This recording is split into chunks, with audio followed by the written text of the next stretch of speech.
Good evening, ladies and gentlemen. Welcome back to the channel. We're gonna have a talk about the Crew Motorfest. Have a look around what goes on. Seeing we have played the beta over the weekend, I thought I'll do a little opinion video for YouTube. Although we are live streaming this at the moment on Steam, on Twitch. The first thing I will show you is this. That is more from the content creative side of things. The game has a streamers mode, you can put that on, and in-game it claims that it is DMCA free music that is played over there. So you don't have to worry that, put the streamers mode on and there is no problem. Yeah, here you can see it. Red Iris by Hasten has claimed a rights claim on my YouTube video, which I exported my Friday stream where I played with the wheel for about 7 hours. I exported it to my YouTube channel.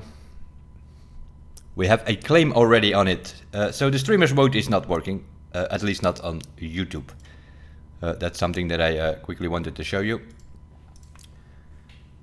Other than that, wheel worked pretty good.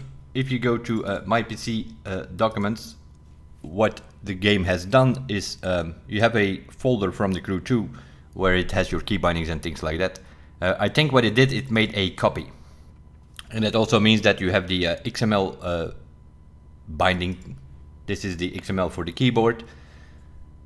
In case it is grayed out in the menu, for instance, in game, then you potentially could change something here, boot up the game, and then it will work. But in my case, it's quite important because it also copied this file, which is the TSPC racer file, which meant I could start up the game without any problems. It recognized my wheel from this file, and my buttons were sort of where I wanted them to be, the nitro and all that kind of stuff, which is kind of important. Although in the Crew 2, it supports the Thrustmaster base, but not necessarily all the specific wheels, and this is why we are using this file here. But it made a copy of those, so that works pretty fine. That's sort of when it comes to the game itself. It is still playable for about 9 hours, I think. So we should be able to boot it up. Which brings us, of course, to the first boot up on Friday. Friday was a hectic day. I eventually ended up being awake for 24 hours because of some things happening in this thing. Was no problem as far as I know, performance-wise on Xbox or console. There were huge problems on PC. So we started up the game, we had some intro race, we were getting 60 FPS in the menu, and then we started the game, then it went down to like 45, and every inch you drove further in that race, the FPS went down. Eventually ended up with 7 FPS or something. It was barely playable throughout that tutorial race. So that's where it started. We had to go offline, we couldn't, it was not playable. So we started looking. I tried verifying the files, didn't work. I tried to roll back to an older version of my graphic driver, that didn't work. I uninstalled the game and reinstalled the game, that didn't work. Eventually the problem seemed to be OBS. On my system I like to have everything up to date, because if there are new drivers or so, they also not only will they support the newer games, but they will also bring in some extra patches and security options and things like that. So you always want to have the latest drivers available or the latest software available. Also for OBS, I was running 29.3 I think it was, which is the latest version of that game. There was a problem there. So we had to uninstall OBS. For all those content creators out there, we had to uninstall OBS. We had to reinstall an older version, namely 28.1, and then it works. So we went up from 7 FPS to 60 FPS constant. We played for 7 hours after that, no problem. It was just a bit of search and fail and error for about 2-3 hours before we eventually found it. This is of course something, I'm sorry, but that is not on our end. This is something that should have been tested. They should have tested this game, booted up with the devs couple of devs on Xbox, see if there were any issues. They should have booted it up on PlayStation, see if there were any issues. They should have tested this. But none of them are streaming, I'm assuming, or making videos, so they probably didn't have OBS in their mind when they created this. Because obviously this thing should run with the latest version of whatever software is out there. I'm assuming they will keep that in mind for the release of the game, and that we don't have to downgrade our OBS again. Because as soon as this beta is over tomorrow, I'm going to upgrade to the latest version of OBS again, which is sometimes required for other games. Options. Because it takes a copy from your The Crew 2 folder into the new The Crew Motorfest folder, the wheel and everything works pretty fine. You have some game settings. This is pretty normal. The empiric system or the metric system, freestyle UI, those are all those big pop-ups on your screen. Also here, here we go again. Why am I doing this? First thing we're going to do is we're going to go to audio, we're going to go to the bottom. You have streamers mode. As you can see, the streamers mode is on, the music is playing, so what we're going to do is put that music off. I have no other option. As you could see, I just showed you I already have a rights claim. I only made one video for YouTube. So I cannot trust this streamers mode at any point because you saw it yourself there. I have a rights claim already. So that streamer mode is not working, at least not on YouTube. I don't have any issues on first look on Twitch. There it seems to work fine. My videos are up from the last 3 days that we played in the beta. We have a couple up. I played Friday a couple of hours, Saturday afternoon I did one playlist, and then yesterday evening we did the other playlist, some other stuff, and things like that.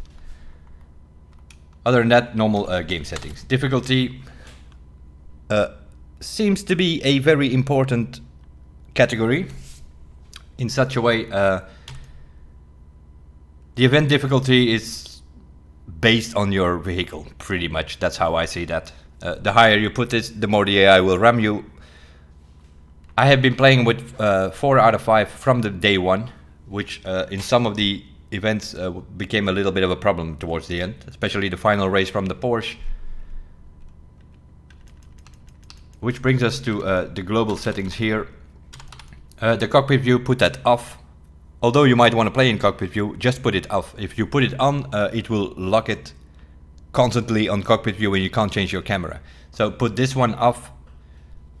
That will, as it says here, what they have done, this is definitely an improvement. You have some more explanation in the game menu compared to the Crew 2, where you didn't have that much, especially when it comes to tuning and such. We have explanations now. In the previous game we had nothing. We had to come up with ourselves. Eventually got a Google document from the devs themselves that we could share with the community, that it became a bit more clear. Now they have finally put that in game. So that is definitely already a positive. As you can see here, it tells you it locks the camera view to the interior mode. So you only have cockpit view if you put this on. Put it off, you can still switch to cockpit view if you want, but you can change your cameras. ABS, I would put it on because, especially when I was playing on the wheel, but also on the keyboard. The day after that I tested it on the keyboard. The wheels are constantly locking up, so just put the ABS on. Traction control, I have played for 4 hours on the wheel without it. This is something I would like to see that we can do per discipline. Why do I say that? For instance, in rally raid you want to put this thing off.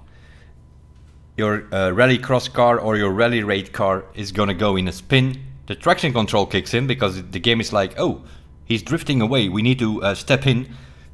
And they're gonna give you traction in the middle of a corner, which is sort of gonna lock up the car, and you spin out. So and you can't get it out of the corner with power because the traction control is kicking in. I feel it's doing the opposite of what it's supposed to do.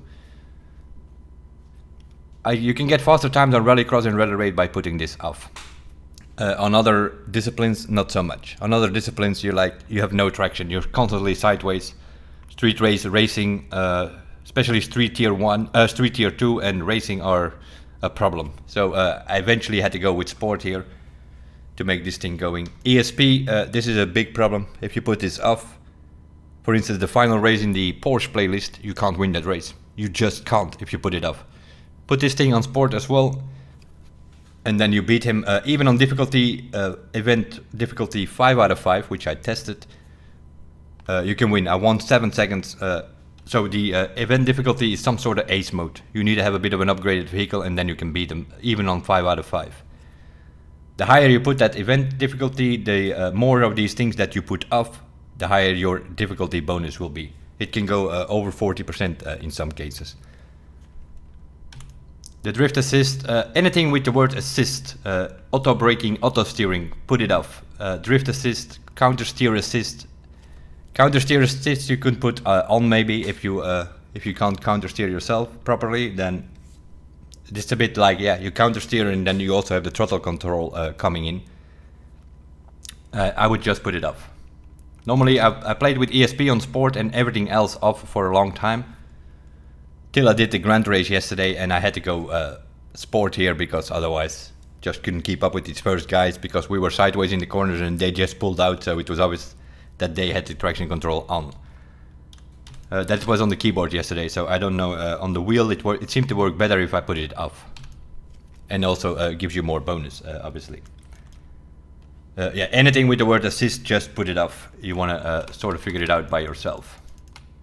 That's where the difficulty... You're gonna come to that difficulty menu very often. Put things off, put things off. For instance, if you do a drift event, you want to put everything off. ABS off, traction control off. The ESP is by default in the drift event grayed out, so I think it's not active during drift, and everything else off. If you want to go drift, put everything off. Next to that, we have some other stuff though. Accessibility, yeah, that's about subtitles and color blown mind. Obviously, put the motion blur. That's like the first thing you put up when you come into a game. Put the motion blur off. The video, yeah, we ran a benchmark. We had an average of 27 FPS. That was, we were testing benchmarks in the beginning. The first benchmark I did, I had 15 FPS. The second one, I had 27 FPS. So let's run a benchmark now that we have the older version of OBS and see what it gives us.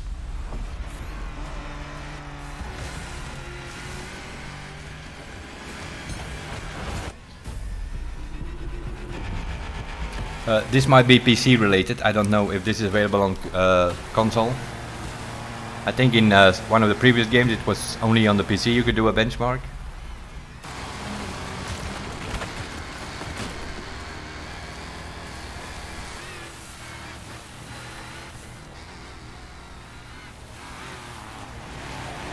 You can see the bar going over there, so you need to let this run and then it will give you something that will happen. It's changing camera, I'm not doing anything, it's just running a benchmark. So it's changing views to outside, inside cameras. It goes through forests so that you have lots of trees and things to load, so that will give you an idea. There we go.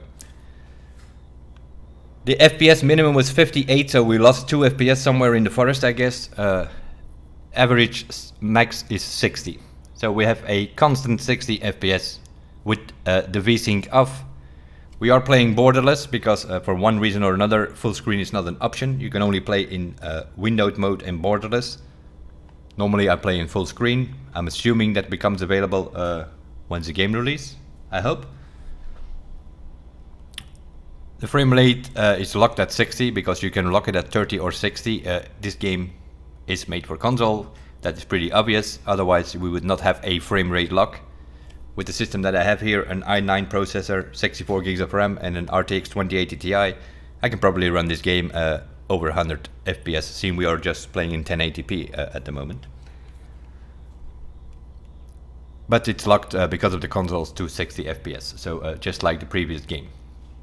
But as you can see, this is the third benchmark that we did now. The first one was 15 with the issues there, the second one was 27. That was after we installed the previous driver from the GPU. Was a bit better, an older driver, but not much, so no, the problem was OBS. As you can see now, we have a 60 benchmark. But it cannot be the idea that we have to downgrade software to be able to play the game, obviously. But it is a beta, so for these 3 days we did it and we went with it. Not sure what it's gonna do now. There we go. You're gonna come back. Now the last average FPS is 60 by the benchmark. Make sure you select your first screen if you play on 2 or 3 screens. I on 2 screens, so that's why it gives me 2 options here for the display. Make sure you have your main display where you have the game on as your first display. Here we have borderless windows. As I said, for some reason we have no full screen. Other than that, I changed the anti-aliasing to TAA plus FXAA instead of the original one was TAA, I think. Brings a bit more sharpness. The FXAA, the TAA improves the image quality. You have to choose one of the two, so we went for the highest one. VSync off, especially if you have an NVIDIA card. Always put your VSync off. And the frame lock to 60. We have no other choice. Quality, as you can see, everything on ultra. As high as it can be. Yeah, like this one for instance. We can only put it on high, so you can't put it on ultra. The only thing I did was shadows are usually frame killers, so I put that 1 click lower. So I have the shadows 1 click lower on high, and motion blur is off, obviously. Ambient occlusion, that's like reflections from the sunlight and so on the ground surface. Everything with shadows I usually put 1 click lower in games, that helps. And then we have the screen space reflection, the SSR. Those are the mirror reflections in, for instance, the ocean or in this case, a river in the canyon there somewhere. You can put that on high probably if you want to. I just put it 1 click lower. That's the only 3 things that I put 1 click lower, and the motion blur off. All the rest is on the highest setting that it can be. Image calibration, yeah, we haven't changed anything here. We just made it 5% more brighter, I think. I think it was 50-50-50 over here. I just put it a bit higher. That's sort of for the settings. The rest is audio language controls. Do we need anything there? No, of course not. The steering, you go precise, wild and default. We're on the keyboard, we can't change anything. And if you have a wheel connected, then you get an extra button here, wheel controls, where you do have settings here. If you're on the wheel, you can bring that dead zone on the throttle to 0 so that you have constant throttle input. Don't know why it has by default 20 dead zone. The problem that I have here is mostly the linearity. On the keyboard, there is too much power. I feel like the front tires are constantly wheel spinning because of it. But I can't change it. So we're gonna have to deal with that. The brake, you can also, if you're on the wheel, you can also put on 0.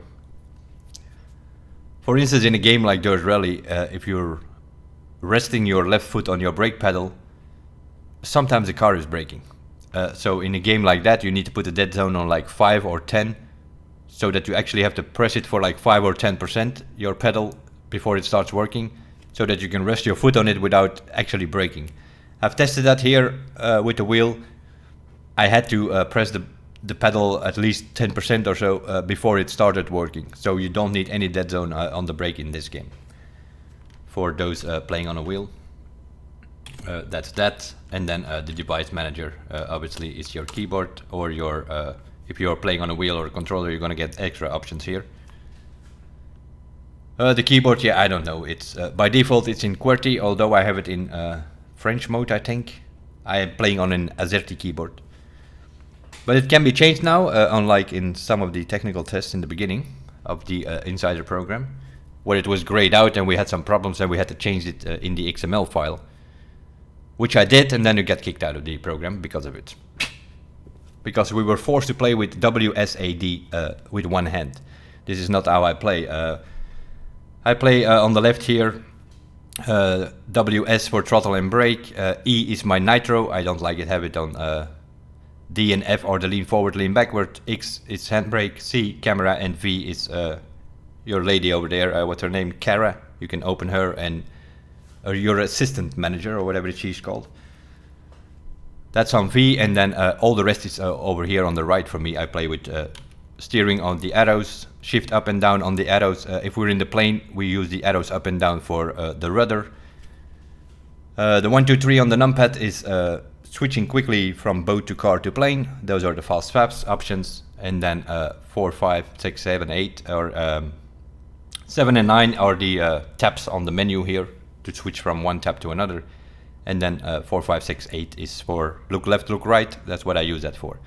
0, I have my photo mode, so that when I'm steering in a corner, for instance with the right arrow, and I quickly want to take a picture, then I press num 0 to go into photo mode. I think by default the photo mode is P, but that's how I play the game. And then on the right here, right control, right shift, that is when you're, for instance, in your menu creating a livery, the right control and right shift, they will bring the camera upwards and downwards, so that you can go a little bit higher or lower with your camera in case you need to see where you want to put your certain line on a livery or something like that. Now we mapped some more things here because there are some more extra features. I think in the Crew 2 we only had 2 extra utilities, but now we have 5, I think, where we can do that. So that's sort of how I play, and then the rest is Ubisoft Connect. You get the overlay from Ubisoft where you can go to the store and things like that. That's sort of for that menu. And then we can play. So we just did the benchmark, and then it quits us, of course. So we're gonna have to reboot the whole thing because we were too long in the menu before we actually started up the game. This is beta stuff, obviously. Now it wants us to start again because we were too long in that menu without actually booting up the game. That's what I make of it. Other than that, we played for 7 hours on Friday. We played a 2-hour session and a 5-hour session in yesterday, I think. We had no disconnects or whatsoever. It's only sometimes in the menu it can happen. We had 1 session loss in the Demolition Derby.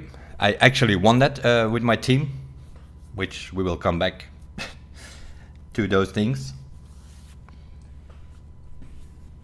There are some missed opportunities there, but we get all kind of other stuff. I don't know if this is a beta thing or not, but the game itself takes quite a long time before it actually boots up.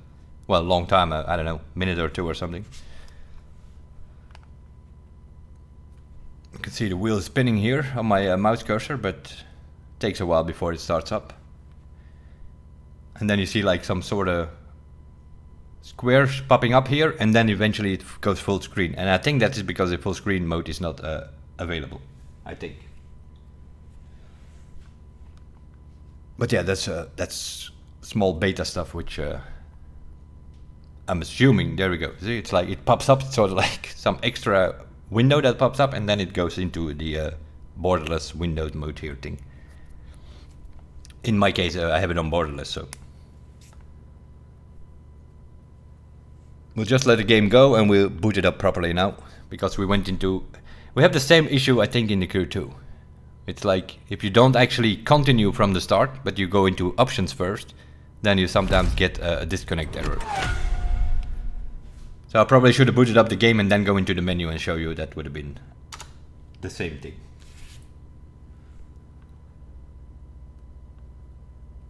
There are some missed opportunities, like for instance, all these playlists, they give you some car, which is usually not working very well, because once again, set up by the devs. I don't understand how that works. I know for a fact they have some decent players in the pit crew before, and that was sort of the feedback group for the Crew 2. Now we have the insider program. I don't know, I don't understand why they, for instance, do not ask somebody like Feather, who is doing very good times in Rally Raid. He's sort of like one of the Rally Raid aliens, that they didn't ask for like a general setup for Rally Raid so that people could actually drive these cars. I don't know what they did. Some of these cars, I already saw it, I was watching on YouTube earlier. Some people are doing video like, oh, the driving physics suck, and no they don't. But the setup of the car, that's another story. Many of these things that you get in these playlists, so we have all these playlists here. We had the Japan playlist, the Hawaiian scenery thing, the Porsche playlist, the Vintage Garage, and the Electric Odyssey. Those were the 5 playlists which were available. Those are basically your races. Not only races, you also have, if you for instance go into the Japan playlist, you not only do you have all these events here, but you also have side activities. Those are your skill tests and your photo mode from the Crew 2. They have renamed some of these things here, but if you're familiar with the Crew 2 and if you have played that game, you will sort of recognize any of these things. This is just your skills and photo mode thing that was in the activities in the Crew 2. They now called photo ups and what are the skill tests called? Feats, I think, or something like that. Renaming things doesn't mean that they did not just copy these features.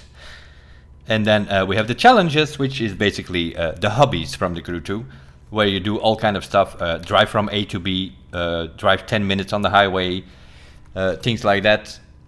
Using this specific car, you don't have to worry, you can win this car by completing the events in the playlist, because that's how it works. You complete the events in the playlist. If you have completed them, then the side activities and the challenges unlock after you complete, and then you also have this car to do all of these things in. So that's sort of how that works. And then you have some sort of progression bar going on, as you can see, for the playlist, I think that is. And you have the same, if I open another playlist, we have the same here. This is more the off-road playlist. We have some events happening there. You can also here go to skill tests which are related to this playlist, and also some photo ups which are related. The photo ups are still one of the best ways to make money as a new player, I would say, because we're getting 22,000 bucks for one picture. Just like in the Crew 1, there it was 15,000. The first picture is 15,000, but then it goes 22. And then of course, if you have some things up which gives you a difficulty bonus 30%, you're probably going to get more money from this if you have some bucks, perks on it or something like that. That for that. And the same goes for every playlist, right? So that's how that works. So we played through all of these playlists. Then you have some challenges. Now, you see, we have 2 playlists here where it says closed tracks. I think what it means is they're gonna bring 5 playlists. You can play them, and some will be available for a few days, others maybe for a bit longer. So you want to do them in some sort of order, I think, because here they have closed the Japan and the Porsche playlist already, so the other 3 are still active, something like that. Or closed tracks, or they divided them into groups. That is also possible. That this is more city racing, those 2 playlists. This is more a chill vibe. Yeah, definitely the off-road is more of a chill vibe. It's not even really racing. Some of them you're just following some pictures, and then that's your GPS in a way. You see like a building, and then it says an arrow right. You have to go right before the building, something like that. So that's what that is. Yeah, this is also old vintage cars. Pretty good thing to cruise around in, and that's also what it is. It's not really any racing involved that much. Electric Odyssey playlist speaks for itself. Everything in electric vehicles. Also there, something that I do not understand. To be able to start this playlist, I had to buy a Porsche Taycan Turbo S or something like that. I buy that car, I give it a red color, I mess around a bit with the settings so that the thing actually drives. We start up the first race and they put you in a white Porsche Taycan. Not the one that I bought, not the one with my settings. That thing did not steer, it didn't brake. Which brings us again to the driving physics of this game. They're pretty okay once you mess around with the settings a bit. They're not so okay if you have to drive with these depth setups that they give you in these loan cars in these playlists. That's a missed opportunity. They should ask some players for, let's say, some general settings for street race or for touring car or for off-roading. Maybe it works on some devices, but to me it looks like it's mainly been tested on controller. And maybe it works for you guys, but on keyboard and wheel you have to mess with the settings, otherwise these cars drive. They are drivable, but not really raceable. That's a big difference. Once you get to the tutorial, once we have passed the 7 FPS thing there in the beginning of, then you also get this menu, which also gives you a quit game. Settings suck on controller too, VSB says, so yeah, I get it. So it's the same. I don't understand. I mean, there are good racers out there in the community, even within the insider program or the pit crew, or I don't know, understand why they just did not ask them for some settings. Put those things on those cars, test it out. Those are missed opportunities because in a way, obviously, what is this beta? It's a stress test to test the servers with a lot of people on it to see how they handle all of these. So that's why it's a stress test for the servers. But it's also in a way a promotion for people trying to convince them to buy the game. And they give them loaned vehicles with some wonderful non-existing setup of the car. Like in the drift, it was very hard, even on the wheel or on the keyboard, I had very hard to put that car sideways. I will show you a run later on where I have put up a car together, put some setups on it. Is it perfect? Probably not. Does it work way better than what we were getting in that event? For sure. We have a quit game button here in the side menu. If I played on the wheel, I just had to open this menu. I pressed menu button, I pressed menu button again, and then it opened that side menu. On the keyboard, I have to press escape to get into the menu, and then I have to press the tabulator key to get into that side menu. Why is it 2 buttons on a keyboard and only 1 button on a wheel or a controller? I don't know, but it's how it is. What you have here, activities, those are all the playlists and all that kind of stuff. Your profile. The shop is not the Ubisoft store or something like that. No, this is actually, or it should be, there we go. This is actually the dealers in a way. It is related, I don't know how they did it, but you can buy crew credits, which will probably take you to the Ubisoft store. And then you have your vehicle vanities that you can buy, offers and bundles, consumables, vehicle customization. I didn't even check in that one. I'm assuming you can buy bumpers and such. Oh, it brings you to the customization menu. You can pick a car, so that's pretty okay. Now we have the vehicle category. This is where this is your store, your dealer shop in a way. And there you can go, obviously, yeah. We have a few new cars, but what I did notice, I don't know how they're gonna solve this, but like this thing is an exclusive vehicle from the Crew 2. What about new players? Who didn't play the Crew 2? Who didn't play the Crew 1? Well, the Crew 1 is not really related, but the Crew 2 is. So, don't they have a way to get this vehicle? Is it exclusive for people who play the Crew 2? Because there are many of those. Those are Summit cars, those are Motor Pass cars, hobby cars, things like that, which are exclusive from the Crew 2.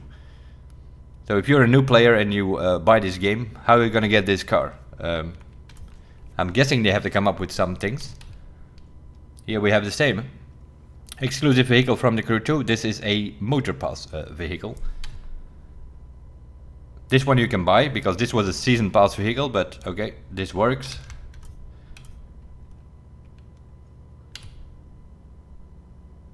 This one is a one of these new editions for this game, I'm assuming. This is not exclusive, so this is something that you can win in one of these playlists or in the Summit or something.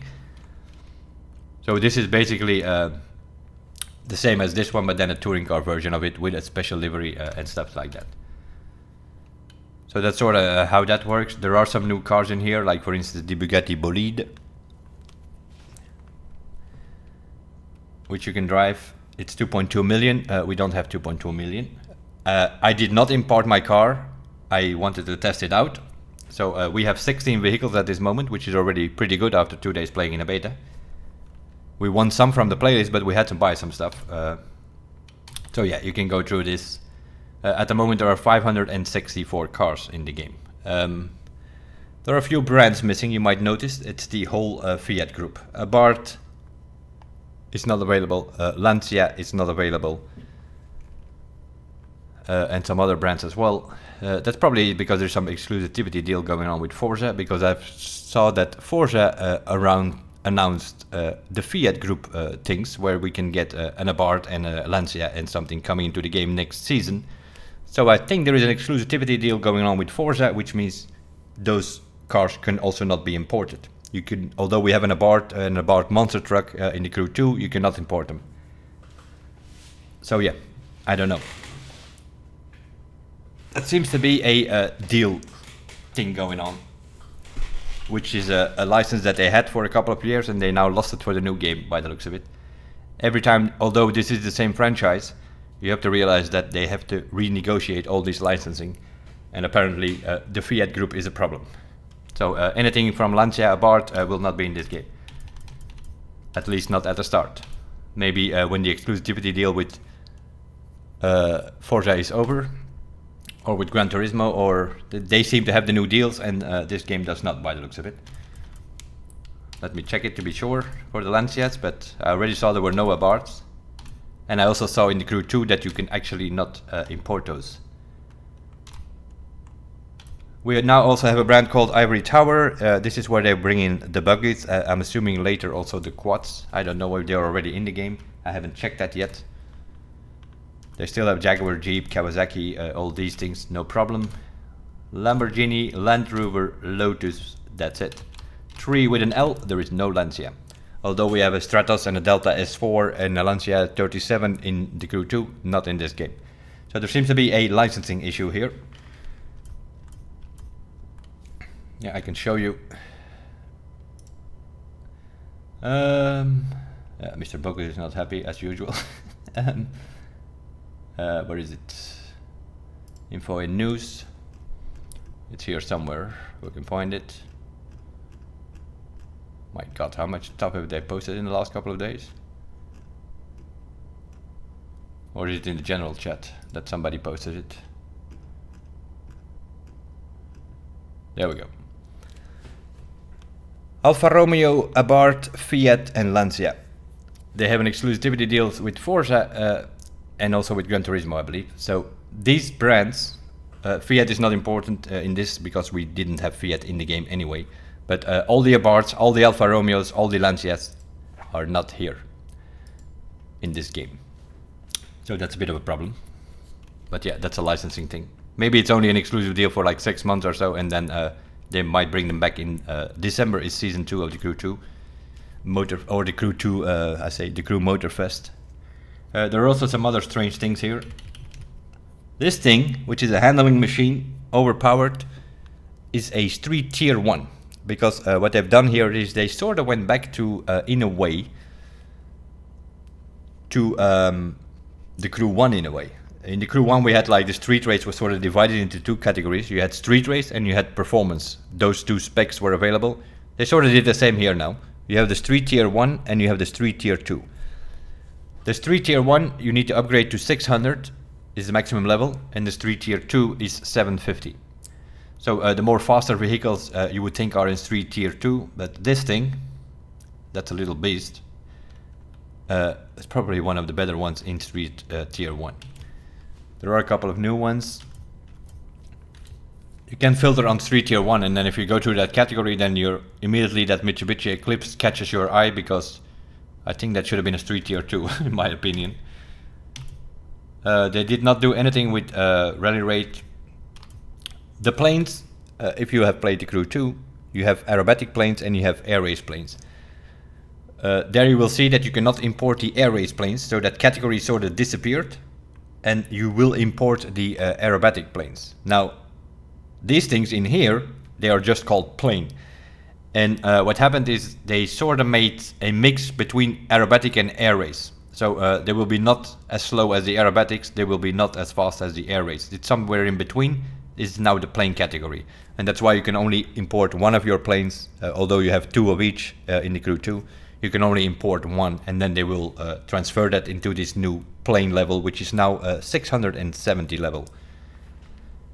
The aerobatic in the Crew 2 was 220, I think, and the air race was 400 or so. I don't know exactly these levels, because the levels changed completely. Street tier 1 is 600, street tier 2 is 700. Rallycross is 590 now, I think.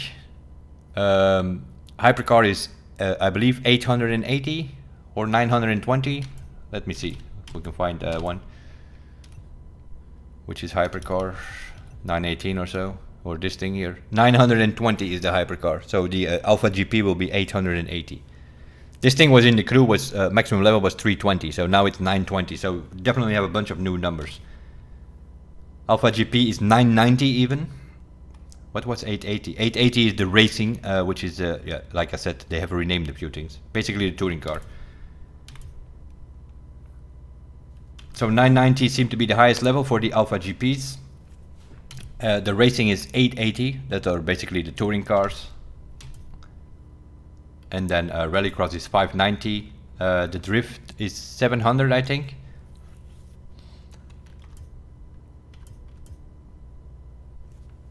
So yeah, that is the shop pretty much. That's where you can find those. Took me a while though, because I had to buy another car the other day. I was thinking the whole time when I was playing that this was Ubisoft store where it said shop. It's actually not, it's actually the dealer where you can buy your cars. Because I needed to buy that electric car for the electric playlist and I couldn't find an electric car. It's not always very clear. I'm not a fan of the menu, let that be clear. I already was not a fan of the menu in the Crew 2, and here we have to do many more things in the menu. Or many more steps to get to where you want to be. I'm not a fan of that. The other thing is, why are we not in our car? I don't know. Maybe when you play through this, you get some sort of hut or house or something on the island that you can go there, because now it always puts you inside here. You have to walk out to get into your car. While you just want to, I don't even want to be here, right?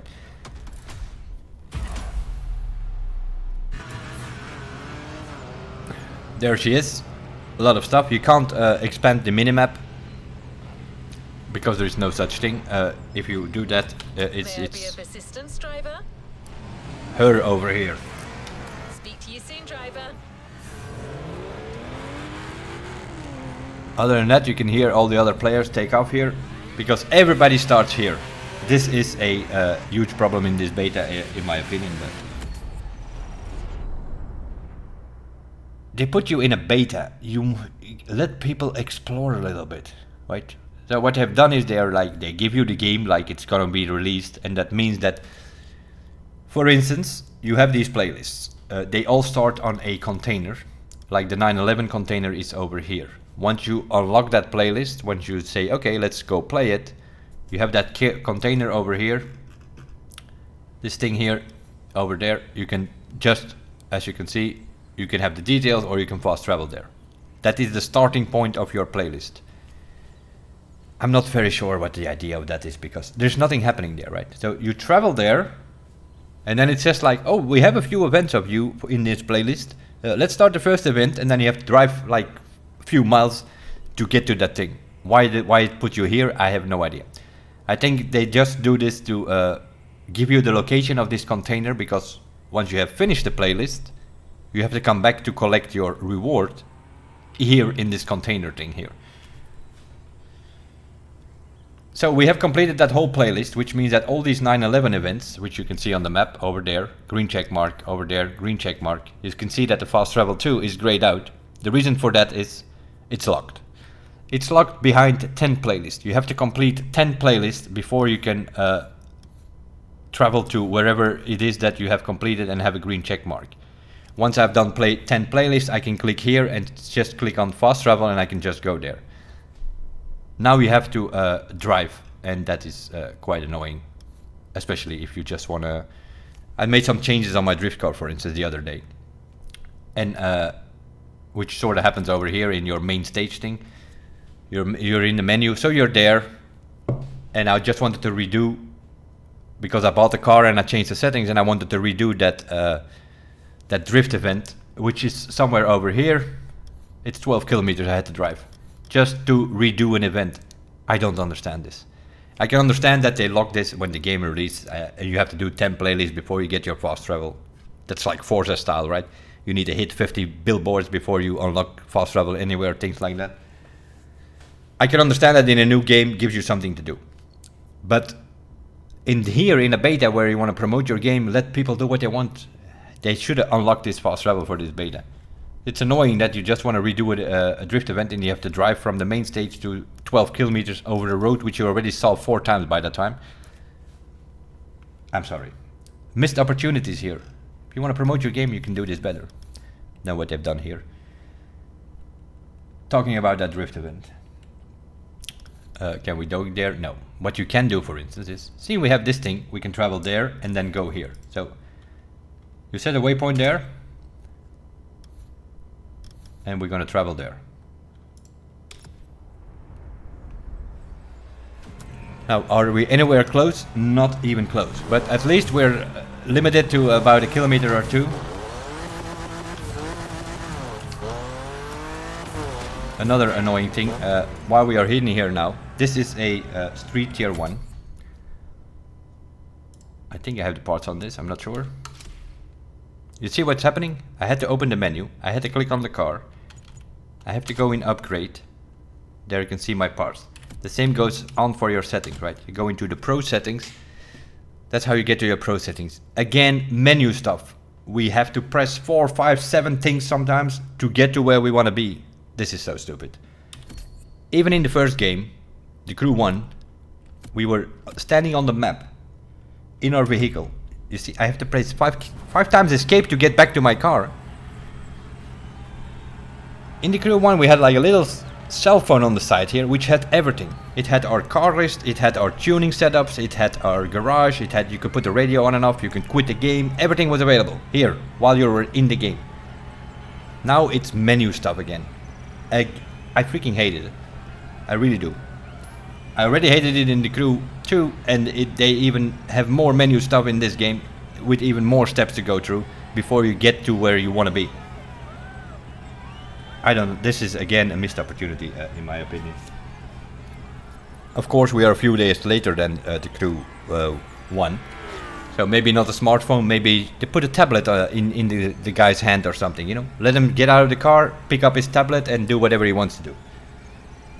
Cannot be that hard to program. You have, I don't know, 150, 200 people sitting there creating this thing. I'm pretty sure one of them can make that happen. That the guy gets out of his car, picks up a tablet out of his pocket or whatever and give that menu. So that you can immediately go to the pro settings or immediately go to your car list to switch to another car. Now you have to press 5 times escape to get to somewhere and come back. It's like, that's double, right? That's like 10, 12 times you have to press a button just to get into the menu, change some things on your settings or your parts, get back into the car. To give you an idea. So is that a good thing? No. Too much menu stuff. Also, once again, you can see that it is developed for controller. Even when you're playing on a wheel, it's constantly advising me to press A, B, X or Y. Those are controller buttons. I have none such things on my wheel. I have yellow, white, green, red buttons, you know what I mean? The airport is right on the coast, and the view of the ocean is stunning. At least that's what my databases tell me. Again, I'm just a robot. She is annoying as hell, I can tell you that. I hope you like the RA. She's worse than Zoe in the Crew 1. Again during this challenge. Except this time, she'll be waiting for you all modded and upgraded. You've seen traditional Japan, now it's time to enter the modern age. Be prepared, the contrast is stunning. We sort of had similar thing happening with Zoe in the Crew 1. She was constantly following you when you were in between 2 events. That was okay. This one is worse because she's talking to you in this drift event, for instance. She's talking the whole freaking time, right? You try to listen to your engine to get that thing into the RPM and keep it there. She's constantly telling a story, I don't know, annoying. Once you get familiar with her, trust me, go into the audio options and put her off. So now we are back here. Luckily we could travel to that Porsche container, otherwise we had to drive 12 kilometers to redo this event.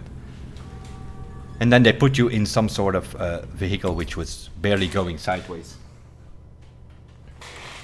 But then we come to that other problem which I mentioned before. You can go into the vehicle, but you're probably gonna have to go into options as well. And that's why I want to see that they give us this difficulty. You're constantly gonna have to do. You can change the difficulty options in the menu of that thing as well if you want. So we're gonna have a look here if we want to do drift. We want to put the ABS off, we want to put the traction control off, we want to put the ESP off, we want to put everything off basically. Anything that is interfering with this. And then we need to also put the gearbox on sequential, which is taking control. Yeah. There we go.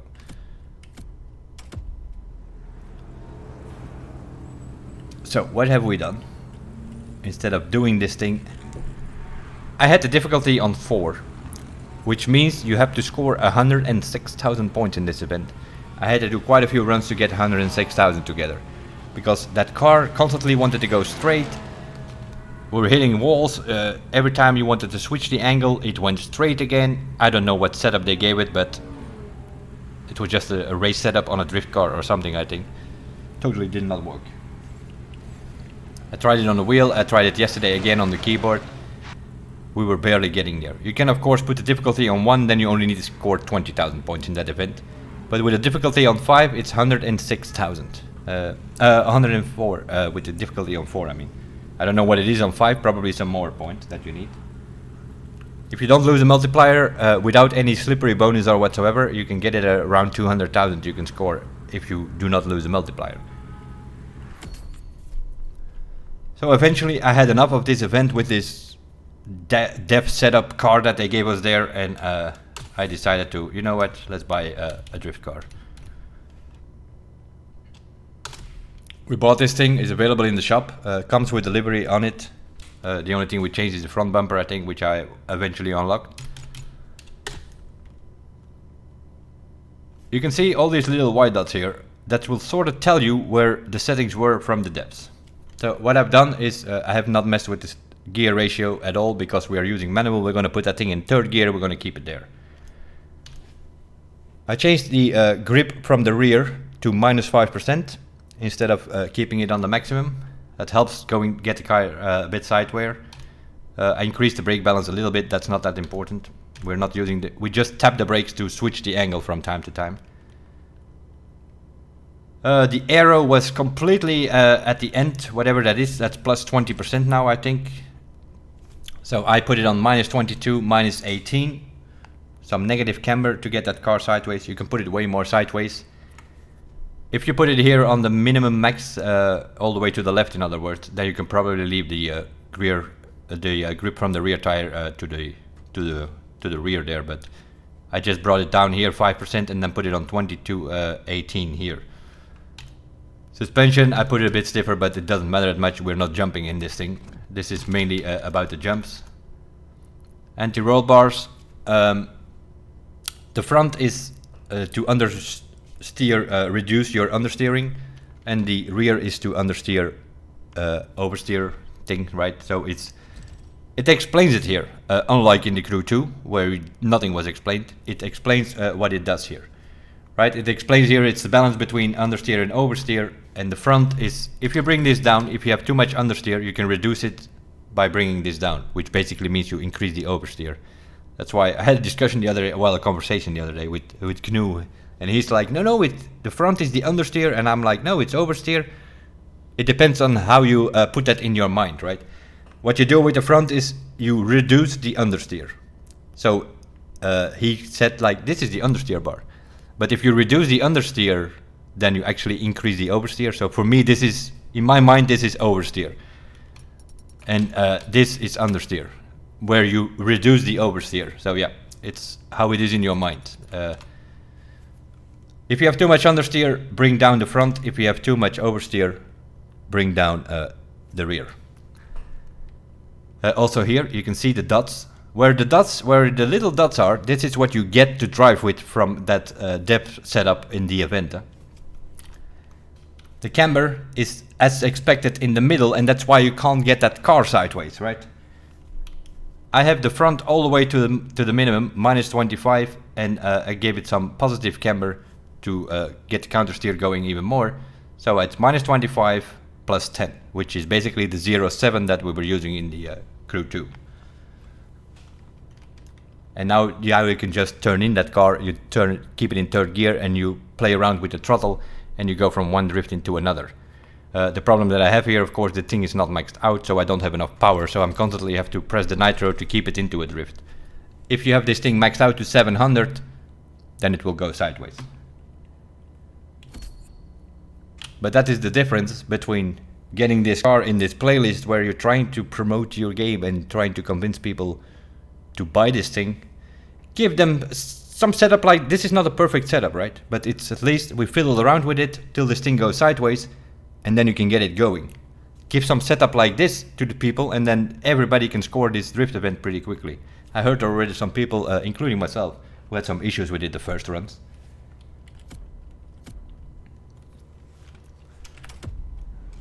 Pressing 5 times escape. I forgot to click on drive. You see my problem with this? You can put some filters up here. You know, the filter thing again. You know what I mean? Just give me a list with my cars, put them in alphabetic order or whatever. I can just go Mazda and I find that thing. Now I have to go filters, filter on either on the drift or go drift and Mazda. Then it's only going to show your drift Mazdas and things like that. Then you have to put the Mazda app again if you want another drift car. I freaking hate this menu. I hated it in the Crew 2, and it's even become worse here because you need to do more things in the menu. It's not a good thing. You need to click on drive to actually get into that car. It's not because you're fiddling around with it that you actually it's going to put you in that car, you know.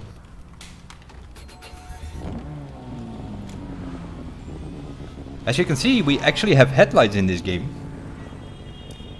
Now, if you're new to this, you might find that normal, but trust me, this is something we are very positive about in this one, because in the Crew 2 we had headlights, they were on, but not sure where they were shining under the ground, that thing, because we didn't see anything of it. Now they sort of made it into a spotlight. I don't know what they did with it, but it works somehow or another. We actually can see.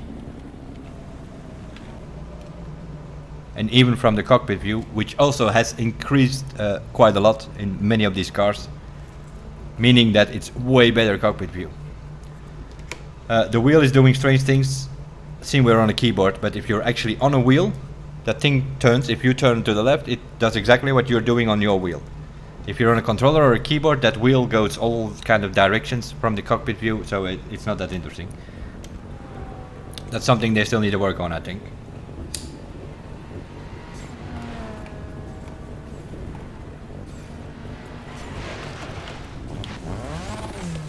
Yeah, you see these things coming on, flying here?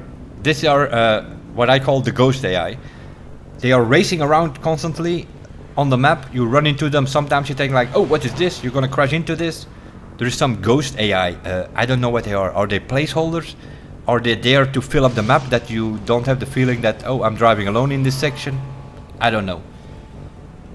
I think they are a tutorial to sort of, if you would follow them on, let's say in the city, they are probably going over a certain racetrack which you have to learn, and that's why they are there, so that you can follow them and learn the track in free roam in a way. But they're annoying as hell, because I saw some guy, I think it was Hollow Point, not that familiar with this game, but he got invited, you know, so he was playing, and he crashed into traffic a few times because he got confused by that.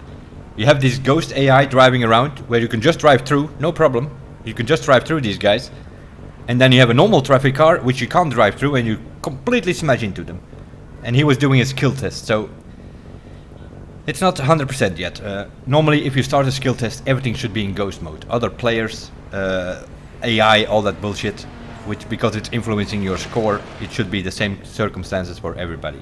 You see what it means? Some guy with a GTR flies in here. That is not a player, that's not an AI, that's one of those ghost AIs. And they always appear on the map when you try to do one of these things. So this is like an event. You go here, you see your vehicle, you see your event settings, playlist is happening at night, and then you have your difficulty options. So also here you can change your difficulty and all that kind of stuff. You can put everything off. You will not see, for instance, the ESP option, so I think by default it is put off for this event. So you can't change everything here. That's why I did it before I came to this event.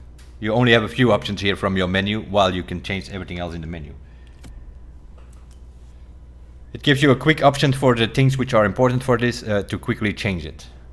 That's all fine in here, but you can't change anything in the grand race, for instance, which is a huge problem. And some disciplines require you to put, for instance, the drift, or even the rally raid or the rallycross. It sort of requires you to put the traction control off. In something like the grand race, you're driving a hypercar, a rally raid, and a touring car, or something like that. We should have traction control options for each single discipline, because that's what the game apparently requires. Some of them require it on, some of them require it off. If you're doing a grand race with 3 different vehicles, you need different settings for these vehicles. And it's an overall menu. That's something I would like to see improve. I would like to see that they give us the option, at least per discipline, to put off traction control and all that kind of stuff. Sort of like we had in the Crew 1, in the Crew 2 I mean. We had, per discipline, we had sliders. ESP, traction control, you put it off and it was counting for the whole discipline, and then you only had specific settings for the vehicle itself. Because this is a problem, especially in things like the Grand Race, which are pretty much a PvP live extreme event where you use 3 different disciplines. We'll come back to that later, because obviously we have a few things to say about that as well.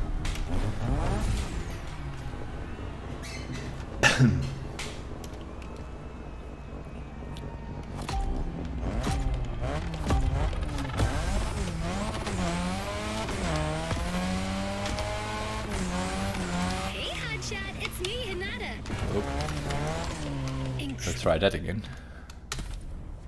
Probably not a good idea to do drift in the first event when you start up the game. Takes a while to get here, as you can see, but once you are in, you can just press escape and retry every one.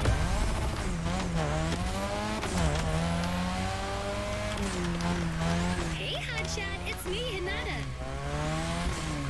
Incredible, you did beat Hayato in that toga duel.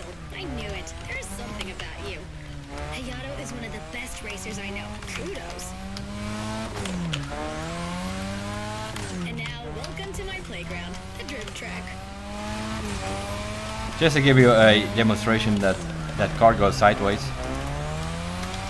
I'm pretty sure some of you have been messing around with this in the event itself, where they give you a vehicle with camber on 5.5.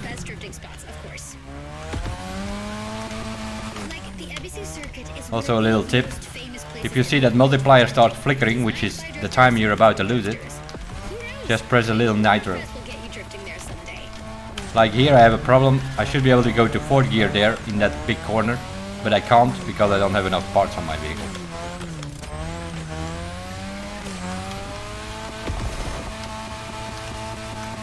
And apparently I want some slippery because I see that I can get my multiplier to 54 now. I didn't even notice that. But so I think I got one which has slippery bonus on it.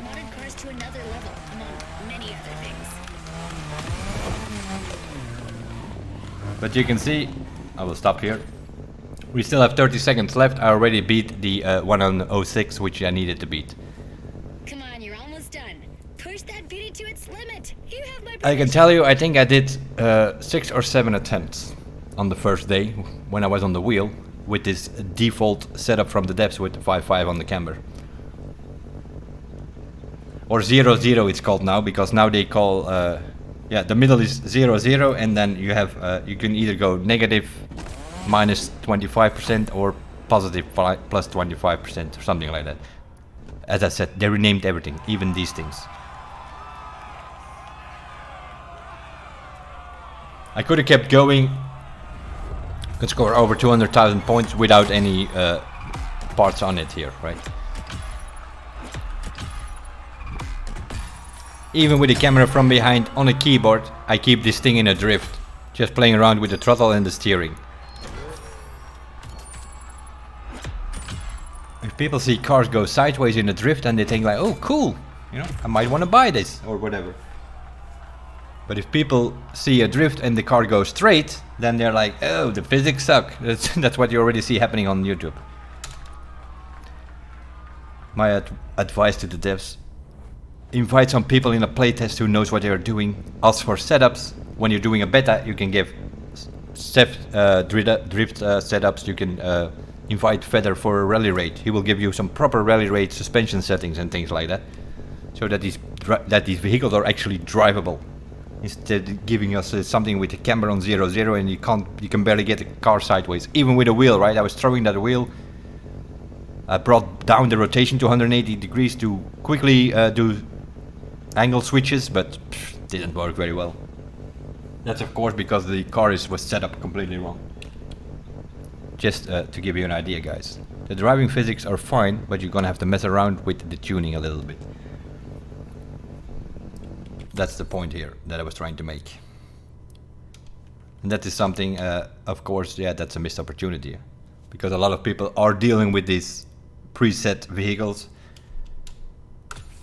If you have played the Crew 2, then obviously you could import your car. I don't know how it was there. Did anybody do that? Does it automatically adjust your settings? Or just does it keep your settings from the Crew 2? Then there was no problem for those people, because they have proper setups then. The same goes for this. I have been messing around with this thing for quite a while yesterday. Brought down the gear ratio a little bit. Brake balance we changed a little bit, I think. The aero I haven't messed with here, just put it on 5.5. What we normally do, you can bring it down, but for this Alpha GP, this thing drives pretty good. Obviously, the suspension always, they put these things in the middle that bounces around from here and there. If it's a race car, you need to put it stiff. If it's an off-road car, you need to go way more to the softer side. But you have to fiddle around a little bit with that. But yeah, this is the default setup. Everything in the middle, and then it still bounces around. Anti-roll bars, they're always at the same. They're always like on 10-10 or whatever it is. We just put it at the end, and then if it understeers too much, you bring the front a bit down. If it oversteers too much, you bring the rear a bit down. It's as simple as that. But of course, if they give you something which is all over the place, yeah. The camera I haven't changed here yet, because if you go too much negative, I think with the camber, I've noticed my wheels are wheel spinning a lot. If I put it, as you can see here, right? This is like the default setup that we used as racers, as gamers of playing the game. We put it all the way to the left, the camber, and then you get proper steering, and then the rest you have to do with your aero load. Now, I'm not sure what this is, but they split it up for some reason. In the Crew 2 we only had an aero, and then we had the differential. They renamed these things here. Is this still the aero and differential slider, or is it just an aero for the front and the rear? That's very possible. I haven't checked the because I don't think I have a four-wheel drive car. If we also have a differential slider, you would think that this thing has four-wheel drive. Let's have a look.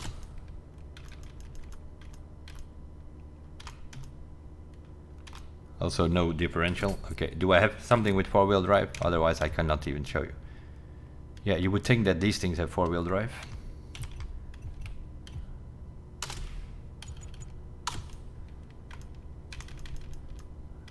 Aero.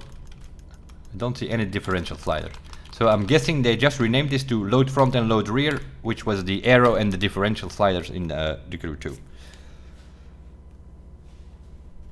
As you can see, most of the time they are on the end of the thing, while we had that usually on like 3.4 or 4.5, which is sort of, yeah, it's with percentages now. What is the middle? 15? Yeah, at minus 15 is the middle, I guess. So that's what we called 5. So you sort of, this is 4 then, this is 3, this is 2, something like that, yeah. So every 3% is a number that we were used to, right? If we, if somebody asked for a setup in the Crew 2, then we said like, oh, put the aero and the div on 3.5. Yeah, then you sort of have to count here from minus 30 on.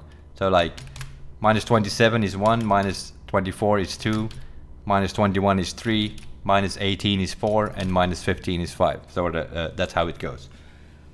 Not sure why they renamed this. Just put the slider sort of where you had it in the Crew 2. You should be fine.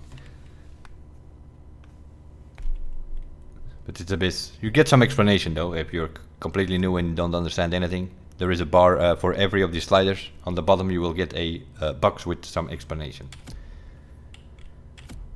That's for the setup. Setups, still like in the Crew 2, very important. Set up your car, you will be able to drive that thing.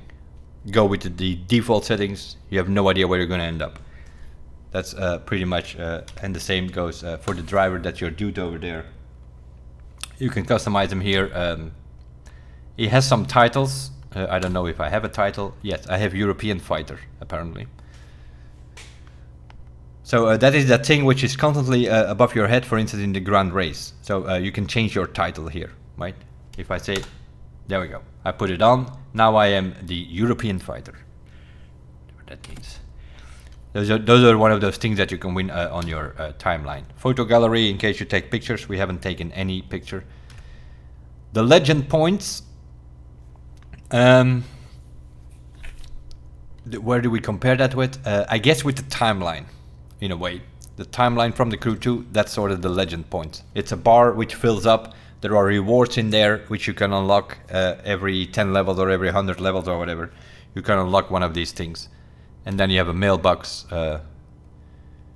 which I'm assuming is that replacing the black container from the Crew 2. If you have some parts which you didn't pick up or something, they will go to that mailbox. That's where you will find those.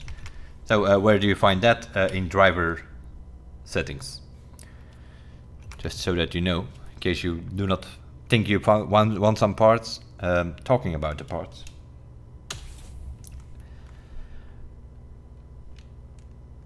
There is a bit of a problem. Well, I don't know if it's... I haven't read up on known issues for the beta or something like that. But like this thing, for instance, is completely upgraded. More or less, of course. We know how this is. We have the same... they have renamed some things. I don't know why. Keep it simple for people who are familiar with it. You find some things like Goldfinger, Rocket, Trailer.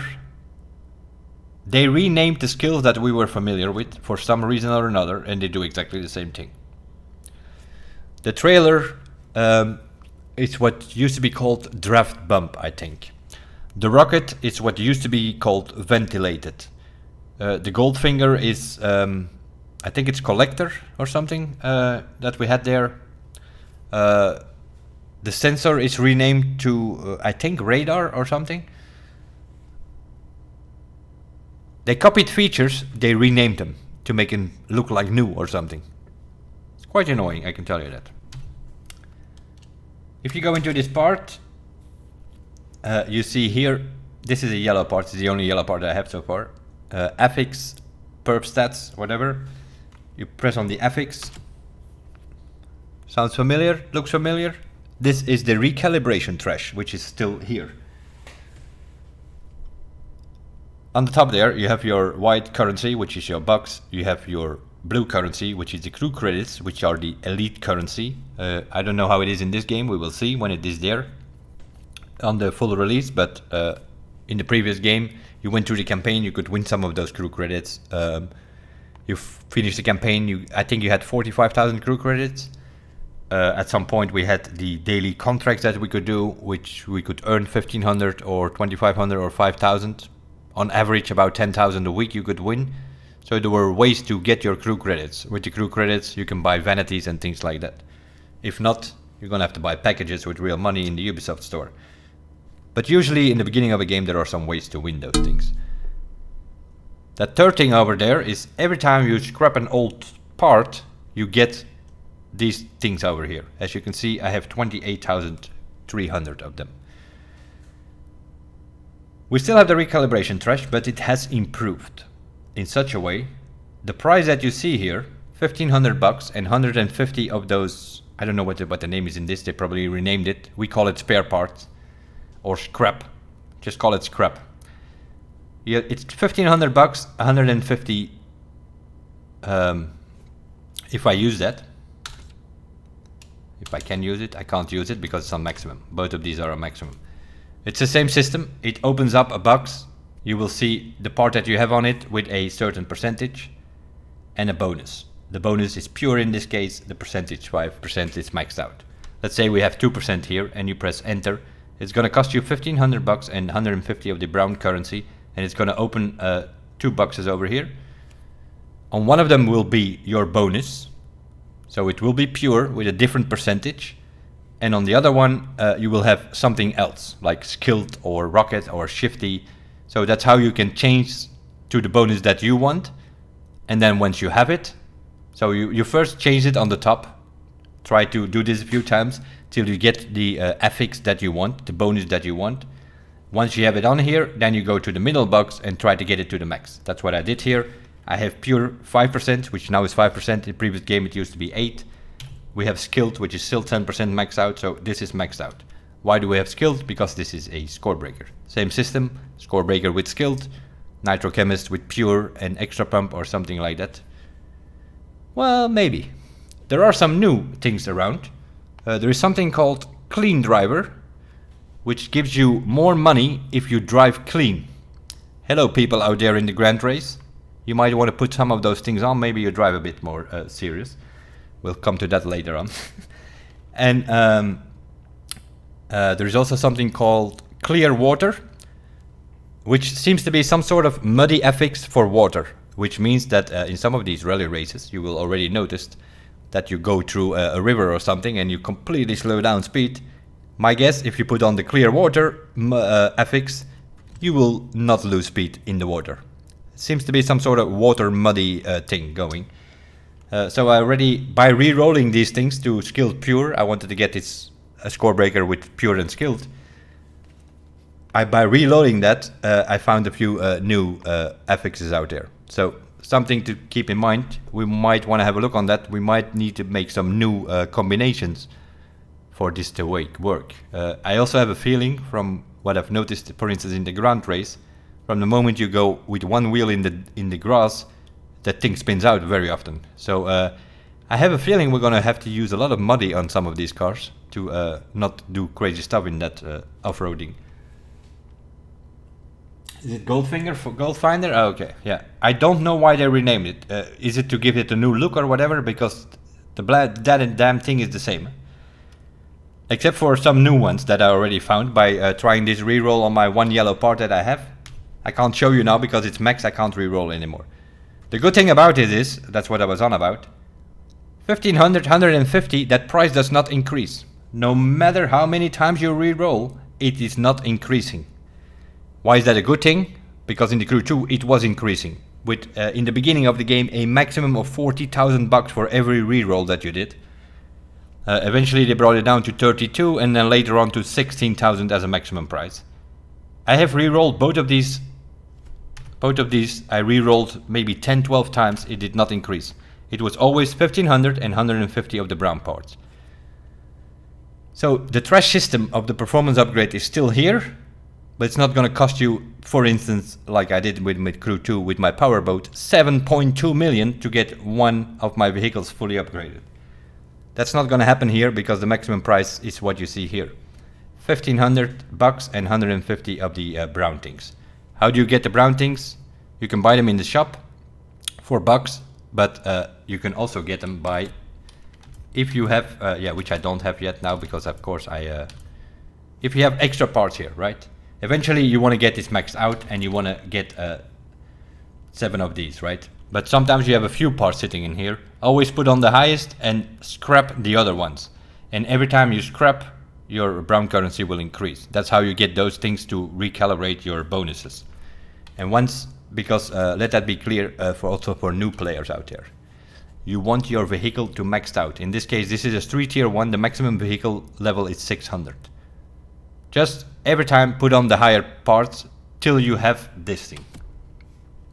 It's maxed out to level 600. The next thing you want to do is you want to keep playing and put your event difficulty on level 5, which will increase the chance in these events to get yellow parts. Try looking for yellow boxes out there, what they are now called treasure or something. In other words, the loot boxes from the Crew 2. Also something they renamed again. You want to have yellow parts, and the yellow parts have a, as we just saw earlier here, they have this bonus on here. In this case it's score breaker. So what you want to have here eventually is you want to have 7 of these yellow sets with the score breaker on it. And then you want to create another set which is Nitro Chemist for racing. Score Breaker for skill tests and summit events, things like that. The Nitro Chemist for time attacks and race events. Those are the two main important ones. The rest is for driving around and getting more XP and more followers and more bugs. Finding more parts from the loot boxes. You can find a gold digger. Nitro Chemist for racing, Score Breaker for... Then you have also something... yeah, they used to call it Fame Magnet. I don't know if it's still there. That is for to get more level XP. And then you had the thing where you can find the loot boxes, which is a combination of collector, sensor, and then... but yeah, they also renamed those, I think. Like the sensor is now called radar, I believe. But it's the same thing, right? Score Breaker and Nitro Chemist you want to have on most of your vehicles. Or disciplines, I should say. You should have at least one set in each of the disciplines. Because you're going to need them in summit events and so. And then once you have all the yellow sets, you can throw away all that purple and green. And what is the difference? A green part has no bonuses on it. A blue part has 1 bonus on it. A purple part has 2 bonuses on it. A yellow part has 2 bonuses on it. And a set bonus. So if you can complete the set with 7 the same, that's going to be your best vehicle eventually. And that's what you want to do as well. All this green and purple and blue stuff, get rid of it eventually. You want to get yellows. Once you have them, you're good forever. Which also seems to be a problem, unless I have something put up or am I mistaken. In the previous game, what happens was, you were looking at these and you say like, okay, so you go to the upgrade system here. There was another option open here. We now have, the only thing here is FX. So I can click on that and I can bring up the FX. Those are the bonuses that we have on our vehicle. So all of these little symbols here are a different bonus. And as you can see here, this is what I have on this car at the moment.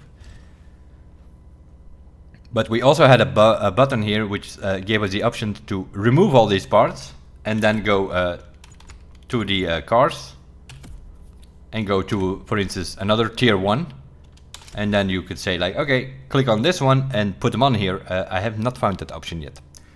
So we are back to the beginning days of the Crew 1, where if I want to have these parts here, I have to go into the upgrade, go into the parts, 1, 2, 3, 4, 5, 6, 7. They are off now, as you can see. Now I can go more menu. I don't know how many times I clicked on these buttons already now. Now I can go to this vehicle, go into the upgrade, go into these parts. 1, 2, 3, 4, 5, 6, 7. Remember those days, boys? I think we're back on these days. Now these 7 parts that I had on my BMW are now on my Shelby after 20 clicks on a keyboard. In the previous game, we could remove all of these at once and then put them on the other car all at once. Unless I have something off in the menu, I cannot find that button anywhere. So I think in this beta, it's not here yet. I hope it is in the beginning of the game.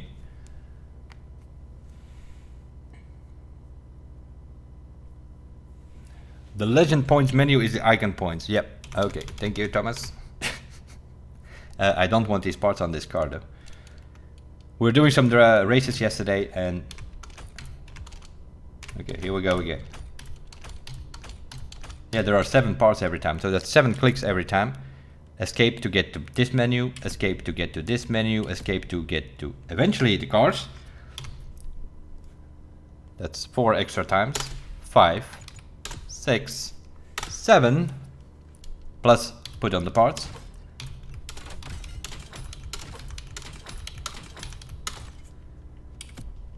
Yippee-yay! After 22 clicks, my parts are from one car to another. Seriously, Ivory Tower, wake up. Give us this button, take the, just like before. Or even better, give us a tuner shop where we can buy these parts and put them on our car. The other thing, when you win a part, give us the option to immediately put it on. Apply to the car or something. Give us a button like that. When you are winning, you finish an event, you win 4 parts. Give us the option to either apply it to the car or send it to the inventory. It might sound stupid, but it's very simple. Then the best parts will always be on the car.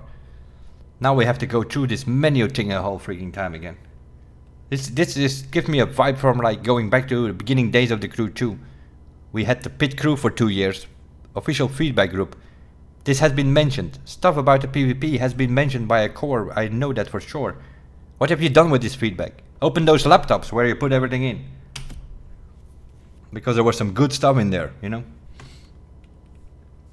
Like this thing with the performance parts, I will never be a fan of it. The Crew 1, the same franchise, we had a better system. You bought a car, you went to a tuner, you bought a street spec for it, you went to another tuner, you bought a rally raid spec for it. Once you had maximum vehicles, parts, right? In the same store, in the tuner shop, you could just say, okay, give me 7 platinum parts, level 50 with speed bonus. What's the price? That much? Okay, bam. You bought them and you had them on your car. Simple, easy. This recalibration thing is lottery. Winning these parts is lottery. Give us enough bucks from events. People will go to the shop. They buy that. Simple, easy. No fuss. No playing for an hour and being in a menu for 30 minutes. I'm exaggerating now a bit, but I played 2,000 hours. More than 2,500 hours in the Crew 2. I played 4,000 hours in the Crew 1. I played more hours. From those 4,000 hours in the Crew 1, I probably played 3,800 hours on the map. Maybe 200 hours in that whole time that I was in the menu or whatever. From the 2,500 hours plus in the Crew 2, I'm pretty sure I played 600-700 hours in the menu. Because of all kind of this. I don't understand why they do that. They had a better system in the Crew 1. I know for a fact that this is reported. I asked Fergus, the man himself, in a workshop where I was invited. I asked him, can we get this shop here or what's going on? No, yeah, well, we'll look into it, you know. After that, it was not there. People complained about it. A lot of people want to just see something where you can buy stuff. It's not hard, you know. We are playing, we will get events going. We will get our money together. You can win money back, forth and center, even from taking a picture. We will have enough money. Just let us go to a shop to buy these things, you know. It's as simple as that. We're back into this menu and it's even worse than before. Because in other things, you know, it's like the game itself plays pretty smooth. Even with the wheel, it works from even on the beta. The wheel works perfectly. We have to fiddle around with settings, but that's fine. On the car setup and so, that's fine. We will figure that one out. We have enough people out there who know what they are doing. Will not take long before they have videos up. The news will be spread, how to set up a car, and it's all fine. But there are some things like, you know, this is just quality of life in the game. You have to spend in like 10-15 minutes to get your parts together in a car. That is just stupid. Let us go to a shop and let us buy these things. Can't be that hard to put like something else on that map, which is a shop, you know. Talking about that map, yeah. There is a bit of a problem here for me and probably many the Crew players. We had the whole of the USA for about 8 years, 9 years. 4 years in the Crew 1, 4 or 5 years in the Crew 2. We are familiar with that map. If we were cruising around on the outside of that map, an hour and a half to 2 hours, I'm guessing, to get around that map. Yeah, this map, I don't know, 10-15 minutes and you're around. I find that difference way too big, to be honest. So I don't know what the intention of this is, eventually. But we know there are some islands on the right there, which I can now not see. I can apparently also not zoom out further than this, which is kind of strange. You can see it in the Grand Race, I think. You open that thing and you actually see 3 races or 3 islands, but we're only playing on the middle one. So is that gonna on the side there? You can see it, and also on the top there is somewhere is another island. Because Hawaii is more than one island. Are we going to see that later with expansions or something? Because if this is it, you can put this thing full of events, no problem. But if this is it, we are importing already our 600 cars from the Crew 2 in the beginning of the game. Our garage is full of cars. We do not have to grind for cars. Only here and there the few new ones which will be there. Let's say 30, 40, maybe 50. All the rest we have already in our garage. So we do not need to grind for money for cars, because we have every single car in the garage, including all our vanities and whatnot. The only thing we have to grind for is parts. Will not take that long to get the yellow sets together. Once we have all our disciplines, then we also have all the performance parts that we need. We can just switch them from one car to another. Exploration, yeah, once you've done all these events, you've probably seen that map already 15 times from every different angle. And then what? That's when usually the grind starts for, oh, I want to have that car, let's do this event and that event to get some money so that I can buy that car. No, we just imported 600 cars from the previous game. We don't need cars, we have all the cars we need.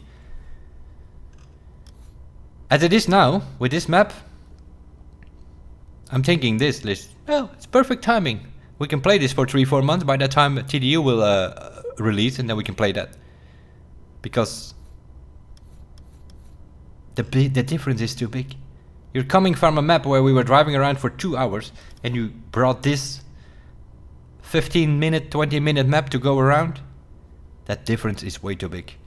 That island should have been 2 times as big or something like that to not give you that feeling like, oh my god, we're going to a small map. Because that's what every The Crew 2 player will have at this moment in time.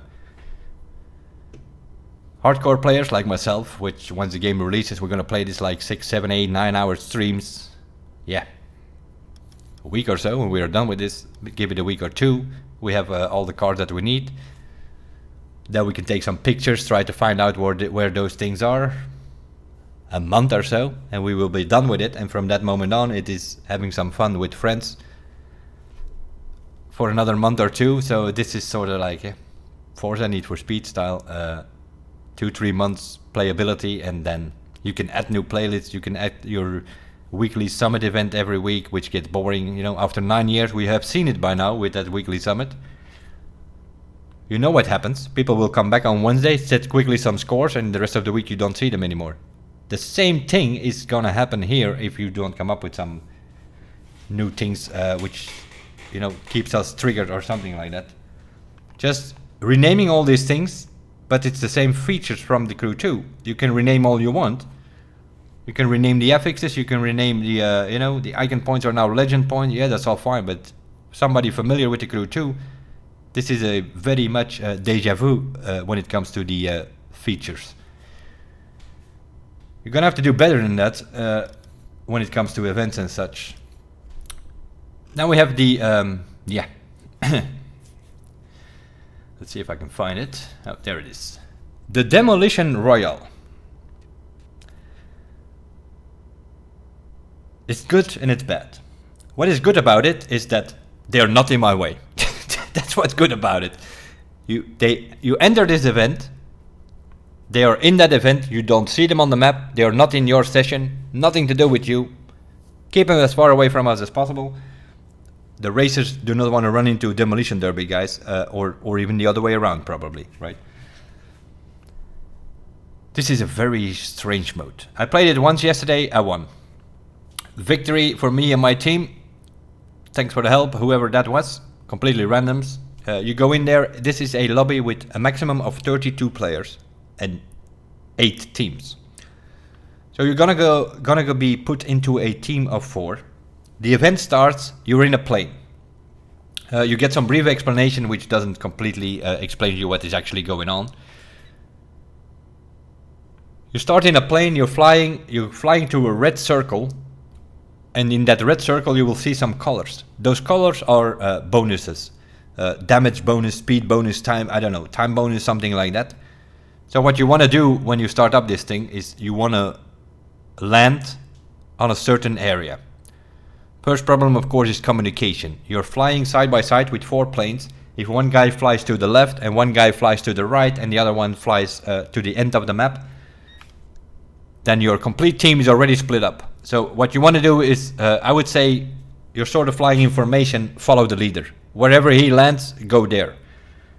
You will see 5 different colors on 8 different positions on the map. Why is that? Because there are a maximum of 8 teams. You want to land with your whole team on the same area and pick up those 5 colors, which are the 5 bonuses. And then you start going. That red circle, it's sort of like a battle royale structure. That red circle will decrease. It will go smaller and smaller and smaller. And eventually, whoever wins is the last team standing. You pick up those bonuses, you get extra points. You hit other cars, you will get extra points. And at a certain moment, you will have some bars on your name, and you will also see your teammate's name on the screen, and you also see their bar fill up. From the moment that your bar is full, you have activated the ultimate, or you can activate the ultimate, in my case by pressing T. That's the default on the keyboard apparently. And then it will activate your ultimate, I think for a minute or a minute 30 seconds, something like that. And that means that it will switch, because you drop from the plane, you will, by dropping down, you will switch to your Demolition Derby car. If you don't have one, it will give you one. So you pick up, the first thing you do is you land in some area where you see those 5 bonuses. Oh, I haven't registered. I'm trying to explain this mode while we are playing. So we're gonna come in with a plane, we're gonna see 5 different bonuses on 8 different locations of the map. That's for the 8 different teams. Of course, don't land on the same area where another people land, because you have no bonuses. If they pick up a damage bonus, they hit you, you're dead, it's game over. So you want to land with your whole team on the same area, pick up all the bonuses, and then you're going to try to kill the other people, basically. Once you can activate your ultimate, then you can, by pressing T, in my case, I don't know what the buttons are on wheel or controller, you can activate your ultimate, and your Demolition Derby car will switch from a Demolition Derby to a monster truck, which means you're way higher up. You can actually see what's going on, because very often these things take place in forests, especially in the beginning, or high cornfields or something. You can't see where the other players are. But if you can switch to your, if you are switched to your monster truck, then you have way more power. These little Demolition Derby cars, you send them to the moon. I think I killed 6 or 7 yesterday once I had my monster truck. And then my time was up. After a minute or something, or a minute and a half, you switch back to your Demolition Derby car because your ultimate has gone. But then my teammate had his ultimate activated, so he killed the rest of the field, and that was that. We were the last team standing. We killed the other 7 teams, or 5, because I think it were only 6 teams in our lobby. That's sort of how this works, but as you can see, it fills up maximum 32 players, 8 teams. Best case scenario at this moment in time. It's 2:30 in the morning here in Europe. It is crossplay. The only thing is nobody's playing this, which kinda to be expected, because the fact is people don't know exactly what's going on. They don't know about these bonuses, they don't know about these landings. They are landing somewhere and they're like, they see some bonuses, okay, you can probably figure out, oh, I have to drive through that. But then they don't know what's going on. Then they are in some cornfield with high grass, you can't see anything. The idea is, of course, to go search the other teams, but they have landed on other places. In the beginning the circle is quite big. The Demolition Royale is on the whole map in a way. It's slightly filling up. We'll see. I don't know how many. I think the lobby needs to be half full before it starts up. Because I think it started yesterday when we had 16 out of 32. But then you go to some sort of area and it still fills up people. So I think eventually we had 6 or 7 teams out of the potential 8 teams that are out there. I played it, we won, our team won, and then we got a session error, so yeah. That's sort of my story with this thing, but I know how it works and I know how to win, because we won with our team. And then when we're supposed to get the rewards, we had a session error and the session broke. And that is of course because of this word here. Crossplay enabled. Crossplay, I've said it for a long time, I will keep saying it, it will never work. It never works in a shooter game, it never works in a racing game. You have issues with lag, things. Also in the Grand Race, I've noticed that it's like you hit the brakes and sometimes it doesn't work for like a second or two. That's probably because there were some console players in that lobby. In other lobbies it was fine, where we only had like, I don't even know if you can put it off, because you make these things available, but sometimes you have the option to put it off and then you only play with, let's say you're on console Xbox, you can only play with Xbox players if you disable it. If you enable it, you play with Xbox, PC and PlayStation players, all in one lobby. That of course means that there are many connections which need to connect to each other that lacks issues or some other issues, or you hit a guy in Demolition Derby and you don't hit him, things like that. There we are, we have a half a lobby, so it's actually going to create a fighting zone now. So that is our fighting zone, there we go. So although it takes place on the whole map, we are circled by some sort of gas. And there we go. We're waiting for other players. We have at least 16 players, there are still possibility that other teams come in. At a certain moment it's gonna lock the lobby and it's gonna divide the teams. So at the moment we have 4 teams, we have 17 players now, so now we're gonna have to wait till we have 20 probably to get a 5th team around. So you will see, you will start in the plane and you will see some red, blue, yellow things all over the map. They're sort of grouped together. And you want to land with your team on one of those. If you see 4 planes going that way, that's probably another team. Fly to somewhere else. Do not land on the same thing. Because if they put up a damage bonus already before you land it, yeah, then you're dead if they hit you, because that gives them extra power to kill you or something like that.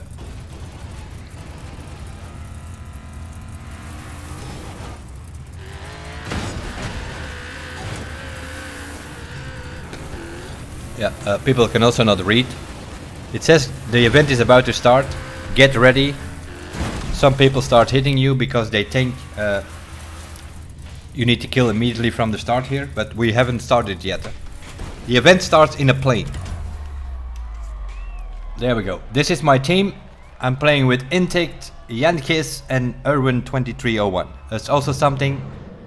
Those names will show up on the right top of your screen. If you see them in front of you, do not hit them. They are your teammates. Work as a team. Here we are, the plane. Just follow the leader. Wherever he lands, just go with that.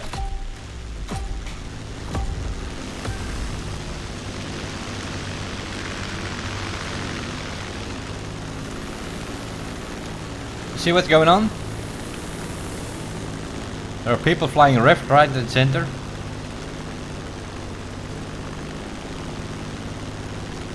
I'm gonna fly to those bonuses there. My teammate already landed somewhere else. So he picked up some things already. And as you can see, these bonuses are disappearing over there. So we're just gonna drop in somewhere. You can press drop in whenever you want.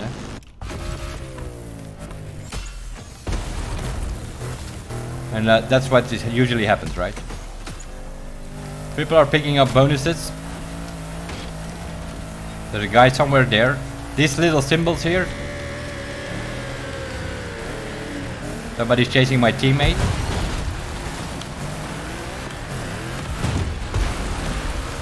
Getting squeezed here by a whole team. I might die here in a second.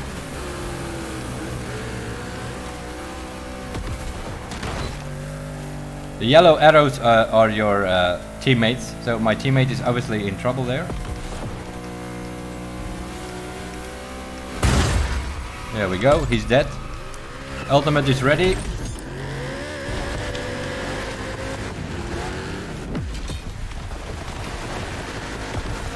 And now they have a problem, these idiots.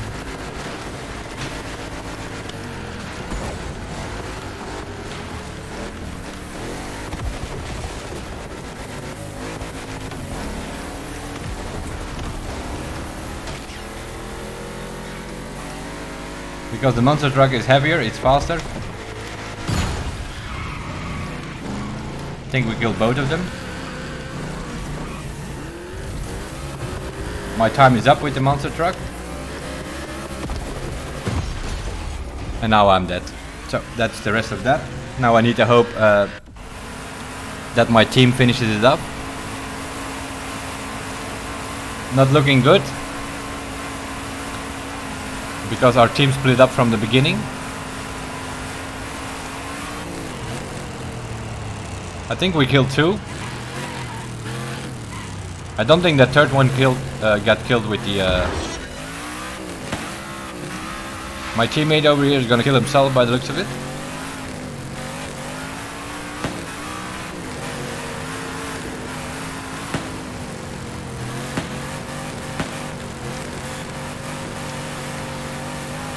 And since we didn't pick up any bonuses, there are our bonuses where I wanted to land, but my team landed already, so I decided to drop as well.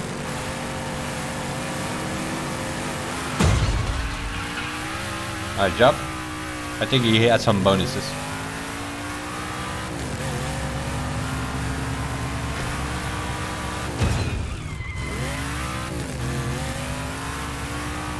Now he just killed me because it was my dead car actually. That's another teammate.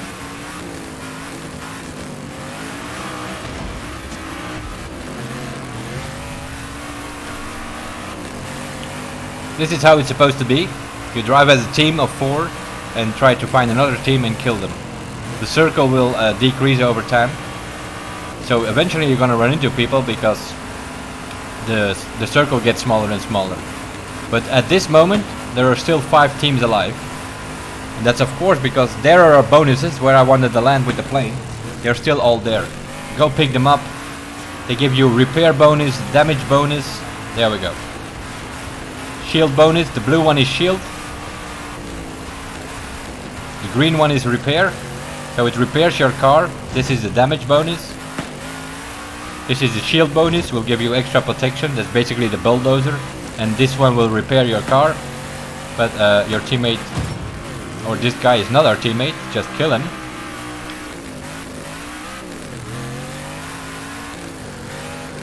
Especially the green bonus if you have a bit of damage. Yeah, you also have these random things all over the place, watch out for them. Okay, our teammate here has the ultimate available. Which pretty much means that you run over these demolition derby cars. They are dead. One hit with the monster truck, they're both dead. So in case you're wondering, the monster truck is the beast in this thing. And these demolition derby cars, they're like little cucarachas. They don't stand much of a chance against a monster truck. So you want to kill things, you want to pick up bonuses that gives you all extra points. As you can see on the right there of the screen, Intict over here, he only needs like 2 clicks. And then he has his ultimate available as well.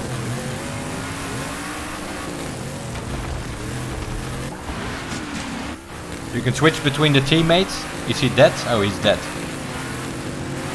Our other teammate is dead as well. I have no idea where the other teams are because it still says 5 out of 5 crews remaining.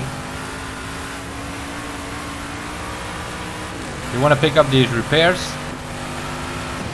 We're in problem now because the other team has a monster truck. You can see this was just a small hit. Completely ruined our teammate here. Our other teammate is dead.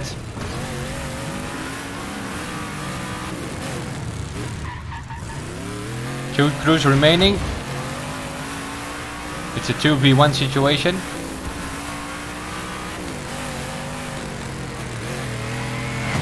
And there is the monster truck and we are over. We finished in 2nd position.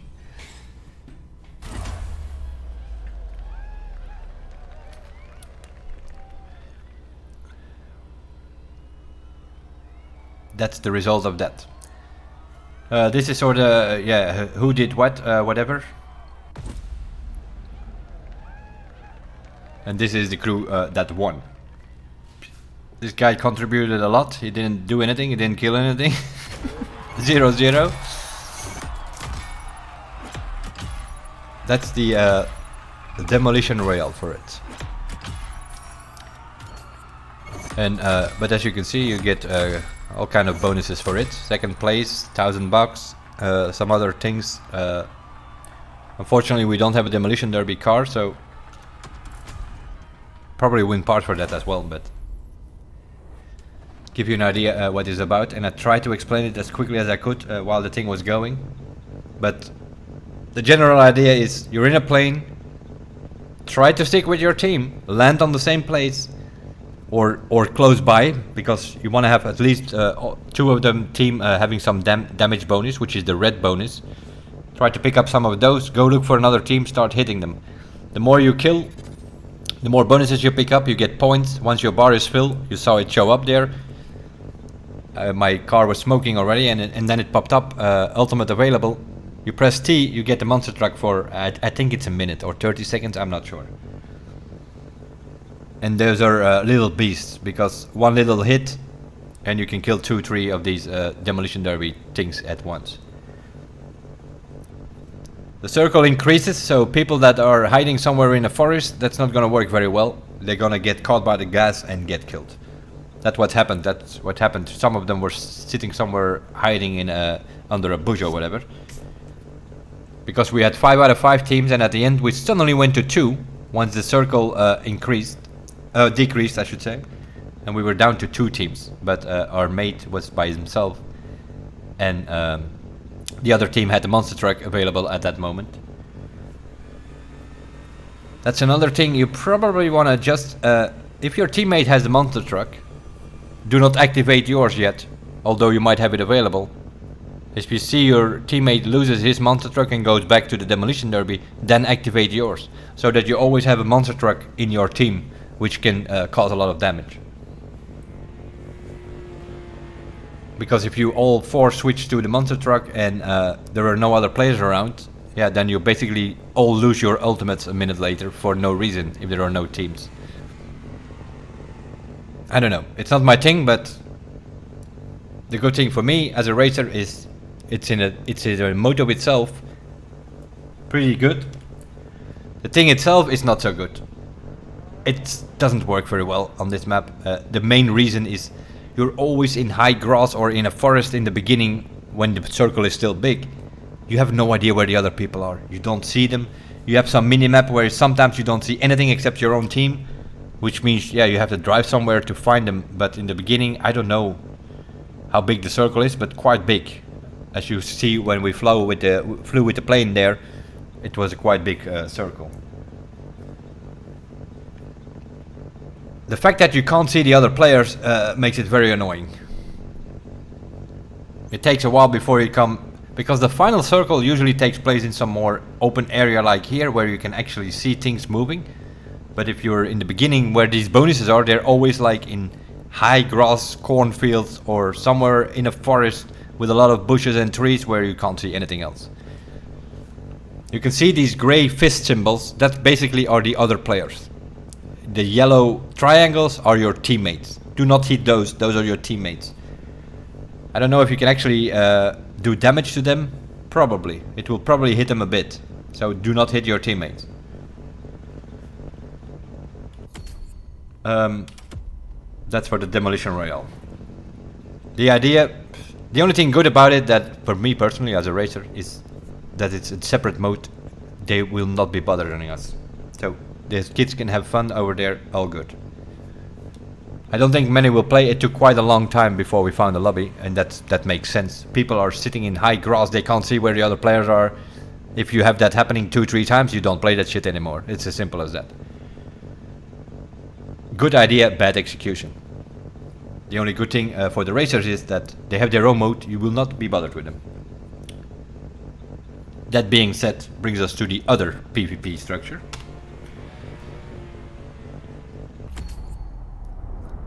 Let's see if I can find that on the map. If not, we have to go through the menu again. I'm just, yeah, I'm not forming a, how long are we going here? Like 2 hours now. This is supposed to be a opinion video for YouTube, but I'm just going over as many aspects of the game after playing it for 2 days that I can. So you have this grand race thing. 27 minutes 38 seconds it says. What is that all about? Every hour it changes location. Now the location is over here. So this is a PvP for 1 hour. What is the PvP? Can you do whatever you want? No.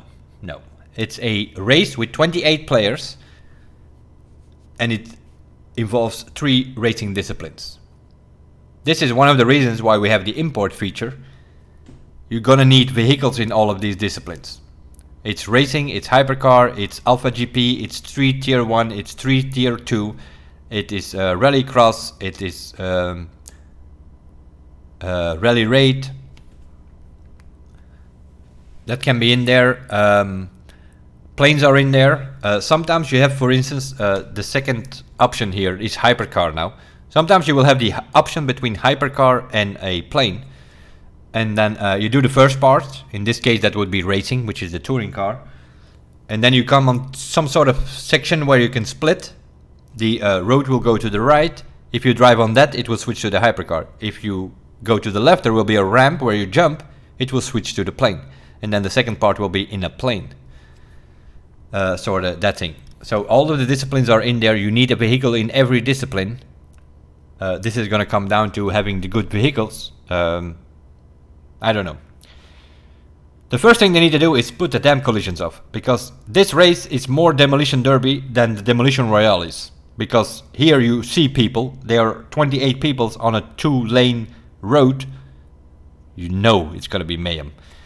If you start in first position, you have no nitro. If you start in 28th position, you have 40% nitro. So the further back you start on the field, the more nitro you will have. Which means everybody is going to come together in the first corner. And they have put the damn collisions on in this thing. What an idea. It's pretty much mayhem. If you can get away from that pack in the beginning, you're probably going to finish in the top 3. If you're in the chaos in the middle of the pack, you will not even see the top 5. You might not even finish the race. Because it is just so chaotic. The idea is not bad. They need to put the collisions off. That's the first thing they need to do. So you can actually have some racing going.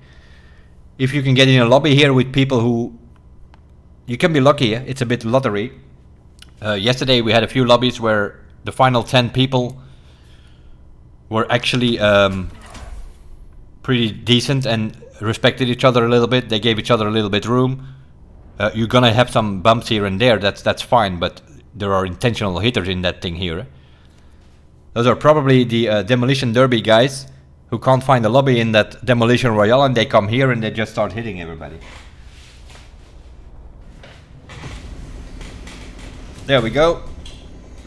The other thing here is, yeah, if you import 600 cars from the Crew 2, you're gonna have to find your cars here very quickly, right?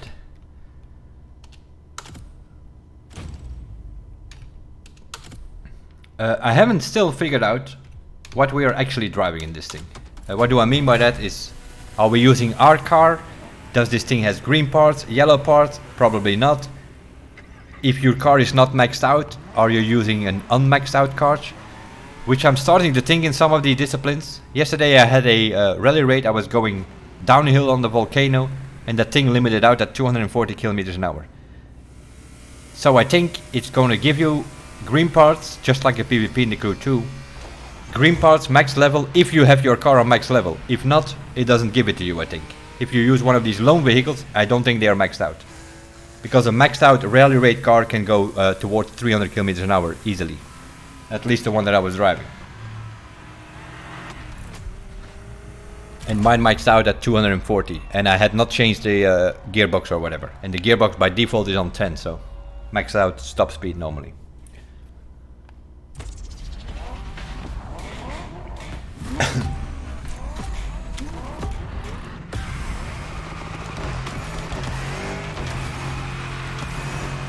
And we're on a manual because of the drift that I showed earlier, so this is gonna be mayhem.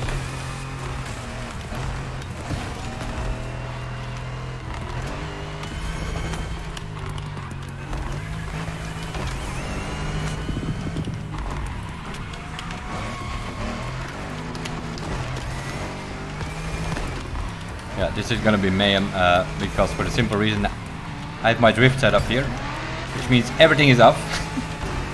And I'm on manual gears, which means I'm gonna forget to shift half the time.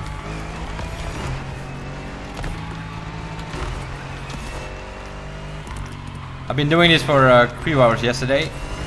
I can already tell you now, this is the best race I've been in so far. Oh, here we go. 4-lane road. This guy still could not make it happen that he actually didn't hit me. But you can see what's going on here already, right?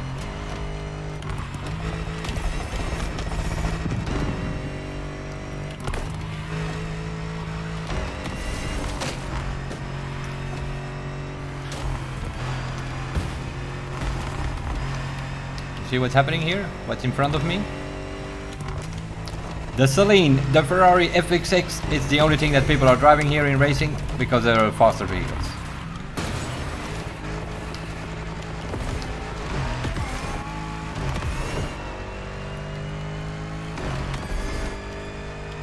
This BMW is, I think, by default the one that you get if you don't have a touring car. But as you can see, this is one of those things where you want to change your options. Go into difficulty. Meanwhile, the race is going on, of course, because we have put everything off for the event for the drift that we did earlier. Middle of the race, not available. You can't change your gearbox, you can't change your ABS, your ESP, your traction control. You can all change that before you go in a lobby. Just like in the previous game, you have to go out of the PvP again to change all your settings. Even when you're in the starting field there, when the race hasn't started yet, you're just in an open field on a parking lot or whatever, you can't change any of this thing. It is grayed out because you are considered to be in the event. Stupidity at its best. Once again. I can understand, like now we're in the middle of a race, which I obviously gonna abort. I cannot drive like this. I have everything up on my drift setup. But when you are standing here before the race starts, that's where it's gonna put you now, right? Before the race starts, it's also grayed out. If you have done the, if you registered for it, once you're standing here, it takes a while before the lobby fills up. It goes pretty smooth compared to the matchmaking in the Crew 2, that's for sure. It will fill up, and if the lobby doesn't get filled up, if you have more than half of the lobby filled, so if there are more than 14 people, the lobby will start up. But most of the time, especially if you play in prime time, it will be 28 out of 28. The fact that it switches from location every hour, the fact that you have all the disciplines available, that of course makes it multi-mode, right? If you are don't like touring cars, or yeah, then you have a problem here, because this seems to be the only PvP structure which is available. That 28 car race. But yeah, it's filled lobbies, it's all over the map, the locations changes. I don't know if there will be any other structure later on, but for this it's fine. The only thing needs to put the collisions up. Now, why did I say like this is the best race I've been so far? Because nobody was hitting me there. Yesterday it was one big mayhem from start to finish. So you just need to be lucky to get into a good lobby where people respect each other a little bit. I mean, if you see somebody take a corner on the inside of the corner in the apex, yeah, you're not supposed to dive bomb in there because there's no room, right? You stay behind, wait till they're on the long straight and overtake them there or something like that. Just a bit of racing respect, right? But that's not gonna happen, you know that, you know? If you play on a Saturday or Sunday afternoon, you know gonna have a bunch of kids in there. They are thinking it's Demolition Derby and they hit you all over the place. They kick you out just before a corner or a checkpoint or whatever. You know, I don't even know if there is checkpoint, but yeah, you have these big things, but you can just drive through those. So, and they trigger even if you drive next to him. Not too far, of course, but you can get, you know, 1 or 2 feet next to the checkpoint. It will still trigger. But this is, yeah, they need to change that stuff, obviously. Just like before, you know.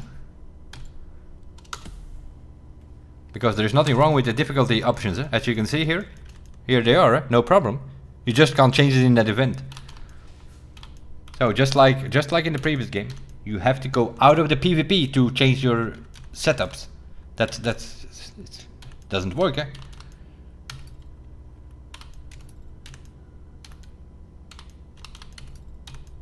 We'll put it like this for now and see how that works. I was driving without traction control. That just does not work in the Grand Race. It doesn't. So I had to put it back on. You spin out on every corner. Even now it's because of the cross-play thing. I'm pretty sure that's one of the reasons. Your car doesn't brake as good as you want it to be. Because of a little bit of a delay with all these connections, I think. The other way to get to that is if you open your menu. You go to activities. You will always find the Grand Race and the Demolition Royale and all that's over here. So you just click here, you enter, and you automatically register for the next lobby. you don't have to go to that specific spot wherever the grand race is. It will bring you there. Lobby is filling up, players found 3 out of 28. It might take a while, and the reason for that is because once you're in that lobby structure, those people will, by the end of the race, you can just re-register again for a new lobby. So we are now waiting till these people have found their race and then they're going to join us. Which of course also means that even if you found a good lobby, it's going to break up your lobby a lot.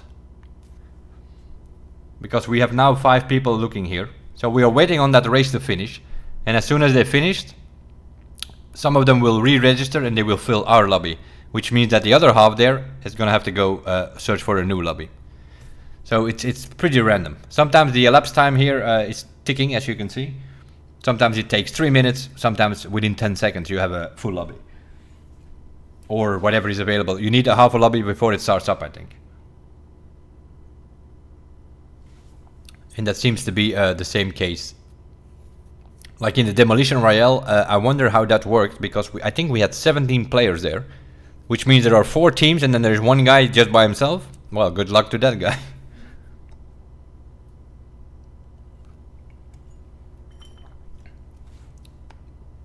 There we go. The lobby has filled half for more than 14 players. It's starting. It will not start immediately. It will take another 30 seconds or a minute. So there are still people have still a chance to join us. As you can see, people are joining. There we go. 17, 18, 19, 20. The other race probably finished and some of them are joining our lobby now. It could fill up by the end. This loan car in touring car is not that bad, by the way. You can actually keep up with the Mini Cooper I have here. I can't keep up with the Ferraris. The loan car for Hypercar is the Porsche. Yeah, we had street cars from the beginning, so I don't know why the loan car is for the street racing. For Alpha GP, it's one of the Red Bulls. The plane, I'm not sure. I think you get like that plane that you have from the beginning there. As you can see, it's filling up 23 out of 28. It might still get a full lobby.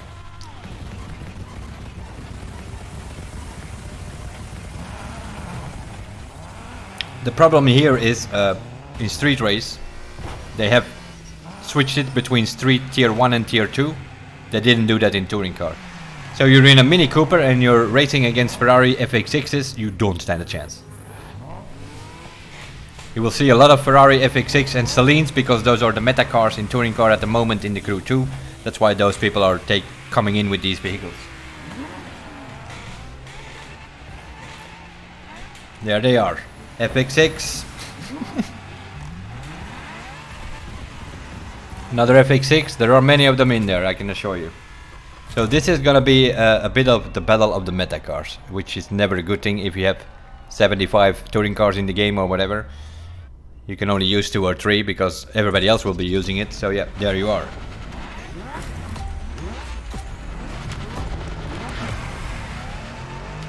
We start in first position. We have no nitro. And the guys from the back have 40% nitro. So obviously you're gonna have mayhem from the beginning here.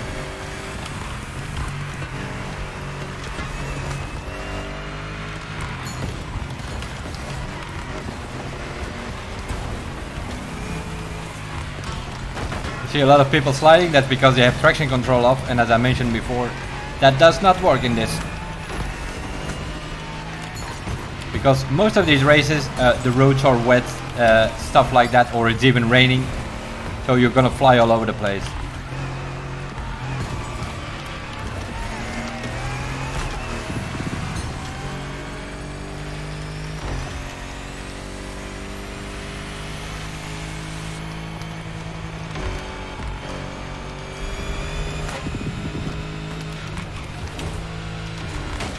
But you see what's going on? Just trying to stay on the road. If you try to stay on the road, you're probably in the top 5 of the race.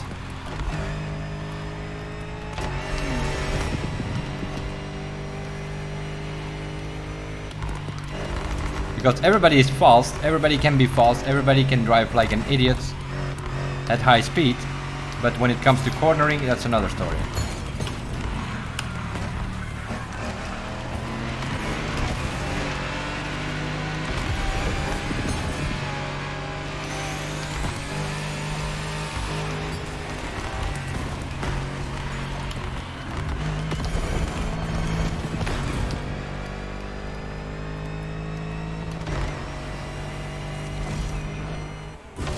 Switching to the hypercars.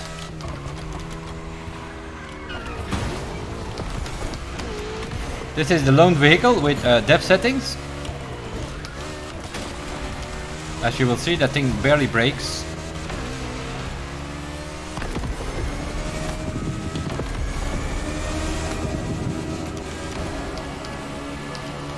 I keep forgetting to shift because we are still in manual.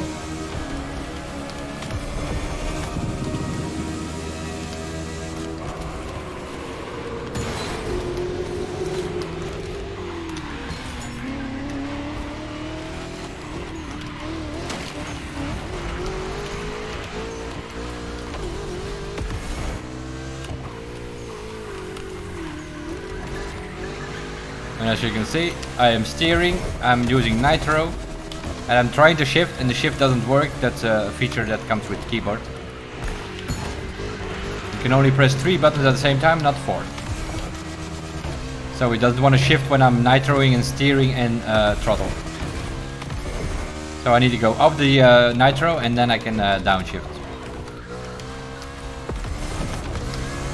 If you wonder why people are using macros, well, that's the reason.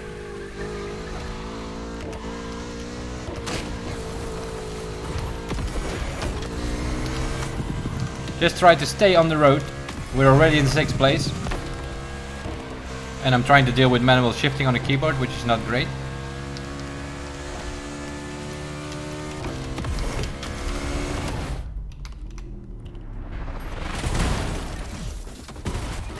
I also think it's a very good idea to put in every touring car event or hypercar event some ramp here and there. You saw the same thing in the playlist. You try to set up a touring car with some pretty stiff setup for road racing.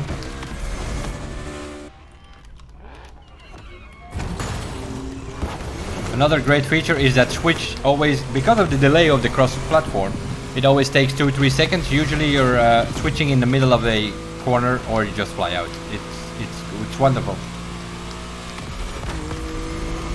They should at least look into that feature and make sure that the switch happen on a road like this, right, where you have long straights.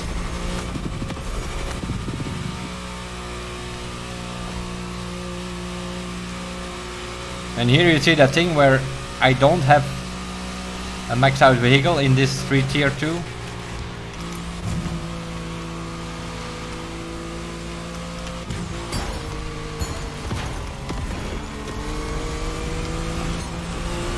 So I can barely keep up with the first guy. So I think you get a green parts in this thing.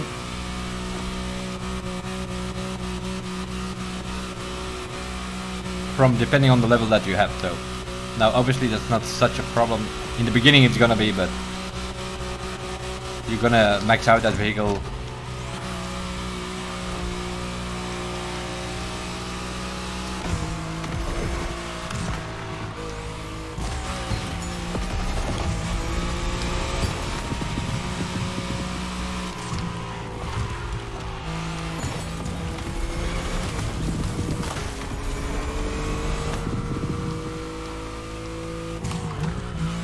You're gonna get some highway sections. Yeah. There is one race where you have a highway section, all the hypercar part, which means, yeah, we all know what that means, right? Everybody gonna show up in a Bugatti Chiron 300 Plus Divine Edition because the thing can do 566 km in slipstream. If you're in anything else, you can barely get to 500 km an hour. So I think they need to switch up these things a little bit more, or come up with some sort of restriction on it, or in other words, you know, switch it up, do one with only hot hatches or something like that, so that people can use all the cars. Now it's gonna be a meta thing.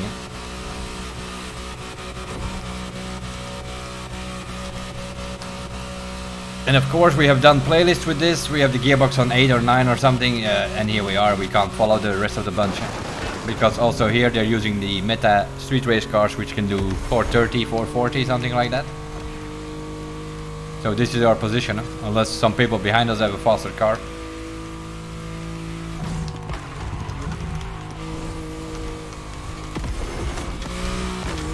Just like in the previous game, it's all about slipstream, it's all about putting your gearbox on 10.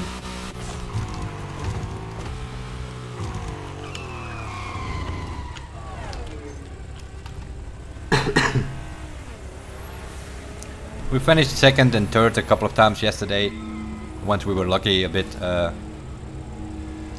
Seems to me like you have a bit more chance if you have a rallycross or a rally raid.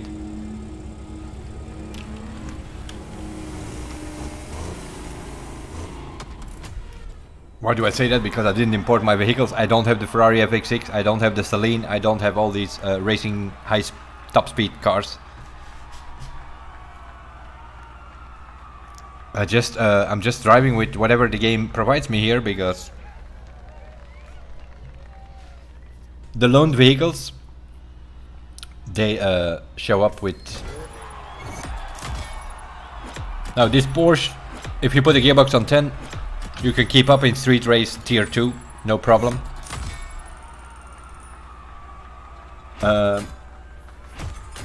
In street tier 1 we have the Shelby Cobra that we had there. I have it maxed out. That thing doesn't keep up with the loan vehicle. The loan vehicle is a Mercedes SUV.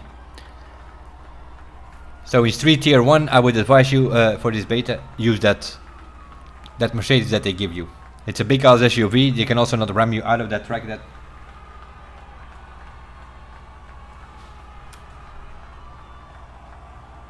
2-second delay on the finish, yeah, that is that's the delay of the crossplay. Yeah? It's like it's the same on the finish line, right? You finish with a guy side by side, you might be ahead of him. That doesn't mean that you're gonna finish first, because you have that crossplay delay. I haven't went through the whole menu yet, but I haven't seen it immediately. But I might be wrong though. I have not checked to see if you can put that crossplay off, that you only play with PC players or only with console players. Or if the option was available, I would advise you to disable the crossplay, unless you want to play with your friends, because you're gonna have a 2-second delay all over the place. And then people are like, oh, this is not working. No, that's a feature of crossplay. Never worked. It never worked in any racing game, it never worked in any shooter game. In a shooter game it's exactly the same. You're shooting a guy, or a guy is shooting you, while on your screen you're standing behind a wall where you just went behind, and the other guy, he sees you still standing next to the wall, and on his screen you didn't go behind that wall yet, and he just kills you. It's the same in the shooter. That's that same 2-3 second delay for the crossplay connection to be able to establish some sort of connection desync. That's what it is. You have the same in a racing game. You have a 2-3 second delay. It will never work. But I know what it is. These kiddies are crying for like, hey, yeah.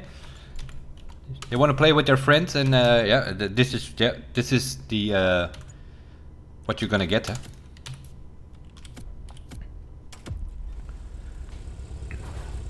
And that also means, for instance, like that shifting doesn't work. That's one of the reasons.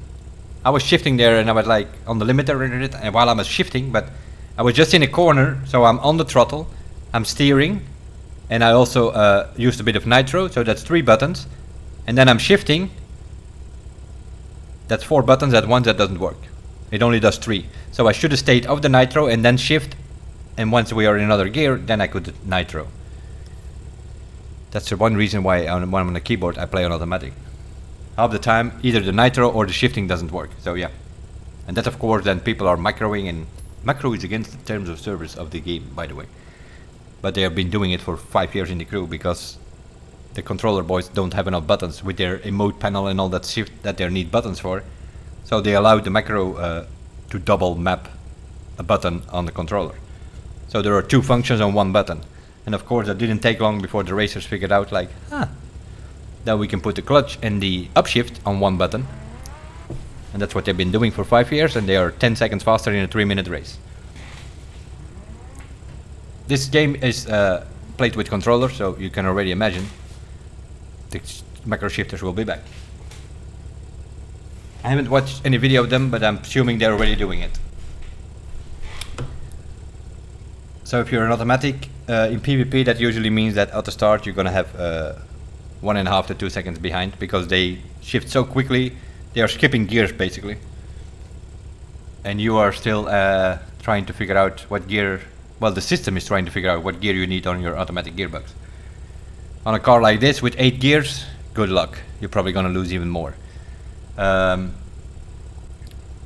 it's either the cars with the many gears, something like the Ford Bronco, throw it away. It has 10 gears. You're not gonna go anywhere with that thing. Compared to those guys.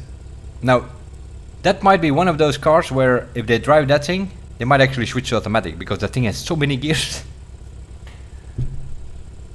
And then on the other side of the spectrum, you have the granny shifting car, which is the main problem for this macro shifting.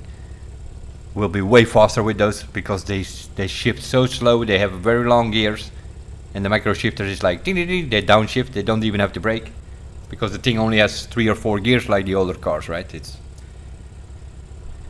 all those things which have slow shifting, mainly those you're gonna have a big issue if you compete against those guys in a summit. Other vehicles, it's less, like for instance the Ferrari FX6, it's not that bad. The difference is not that bad. It depends from car to car. Because that thing shifts, even in automatic it shifts very quickly.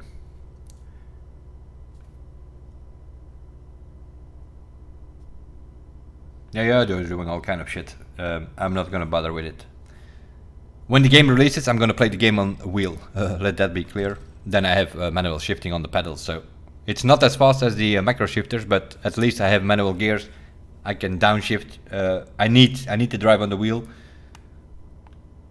because the cars are not braking very well. So you need extra power from the downshifts before a corner, which means it will slow down quicker, basically. Now, of course, that has to do, we are driving loaner cars here, probably has to do with setup, brake balance, brake power, also the suspension, all the aero, it all matters in it. You can make your car, like for instance, what do we have here? The Alpha GP, that thing stopped for me. Why does it stop? Where do we have the brake balance? 40% to the rear, or whatever that is. Yeah, 40% rear. In other words, this is another thing, the brake balance, another thing they switched. They switched the words. So on the brake balance, I don't know if you noticed that, but the brake balance in the Crew 2, on this side of the bar was rear, and on this side of the bar is front. So if you had, like in the Mark 10, I had my brake balance on 0, that thing stopped instantly. Which now means I need to put it all the way on the other side of the bar, because they switched the words. Keep that in mind if you watch your brake balance and you try to put the same settings as previous game. They switch the words, so there are things on the other side of the bars, and so keep an eye on that. Yeah, this is still next to the yellow parts with affixes. This is still the most important menu in the game in a way. You want to get your cars in some cases, like for instance, the BMW M4 actually drives pretty good, and that's a lone car with depth settings. In that grand race, the lone car is the BMW M4. So if you don't have a touring racing car, then they will give you that BMW M4 in that grand race. But yeah, thoughts on PvP? I don't know. People like choices, people like variety. In this thing, you have a bit of variety in such a way that you're not restricted to that street race hypercar bullshit that we had in the Crew 2 for 5 years. That was like the only playlist available. Here you have everything. You have touring car in there, Alpha GP. I haven't seen a boat yet, but there are planes in there. So maybe the boats will come into a certain part of the area. You don't need to fly the plane. You can take a hypercar or a touring car or whatever it is instead. You will have two, like the middle of those three choices. The middle will have 2 options. So you drive on the race and you see a ramp, you take the ramp, it will switch to the plane. You stay on the road, it will switch to the touring car. This evening it's either people are... It's a bit later, you will probably have some older people on the servers, which means they are driving more normal and with a bit more respect. Was not that much ramming going on. Yesterday it was one mayhem. Every corner was one mayhem. Bunch of kids around, I guess. So this is gonna depend on who is in your lobby and how is this improving. But I don't see this happening because this is just fun, right? But can you imagine that this bullshit, where you are depending on people hitting you or leaving you alone, if this is for a rank, you're gonna have another story coming. Because then people are gonna start complaining like crazy, as always. Because, you know, you get rammed out of this track like yesterday. I was one race, I was the first 5 corners or 6 corners, big corners of the map, I got rammed out every freaking time. If you're then playing for a rank, if it's the same system as in the Crew 2, which I'm assuming it is, because, you know, they might rename it, but it's the same system probably. So that means that if you're in the lower rank, bronze, that's all fine. If you win points, if you're, let's say you're in the top half of the field or in the top 5, you will win points, you will get plus 11. If you lose, you can only lose 2 points. But if you're in the highest rank, in the platinum rank, it's the other way around. If you win a race, you only get 1 or 2 points. If you lose a race, you lose 11 points. If you're gonna lose 11 points every time because some kids try to push you out of there in that demolition derby structure, although it's called Grand Race, yeah, that's a problem. Huh? Then people will stay away from that, because if it's depending on other people influencing their rank, that's never a good thing. So either they need to come up with some penalty bonus. If you hit people too much, you get 5 seconds penalty or slowdown or something. That's one option. Or they need to put the collisions off, which in this case probably will be the better solution. That's what they did in the Crew 1 eventually. They put the collisions off. Other than that, the structure itself is not bad. You have a lot of people in there. It usually doesn't take long, even now in the middle of the night here for me, it doesn't take long for the lobby to fill up. Because it's the middle of the night, it's only 15-20 people. Yesterday it filled up with 28 people. I was playing around 7-8 PM. In prime time that will fill up, max out every time. It's 3 different disciplines, so it can be some fun. The location changes every hour, so you come all over the map, so it's not like always the same track, which is also a good thing. The idea behind it is not bad, but they need to come up with something for the collisions. Either a penalty for those who hit constantly, or they need to put the collisions off. That's one option. The other thing they need to have a look into is categorize it or something. If people are importing all their cars, they have every single car available. They can make some categories like, you know, the hot hatches or American muscle or something like that. That it's a bit restricted, because otherwise everybody's gonna drive in hypercar, the Bugatti Divine Edition. Everybody's gonna drive Ferrari FX6s and Salines in touring car, and so on. Yeah, then it's no fun anymore. You have 600 cars and you can only use 5 in PvP. Yeah, that's gonna get boring quite a bit. A month or so and people are done with that shit. So they need to come up with something which divides it and keeps it fresh and interesting and varying enough for everybody, so that they can use all their cars and not just the 5 quickest cars or the ones which had the most top speed or something like that. But we'll see what they do with it.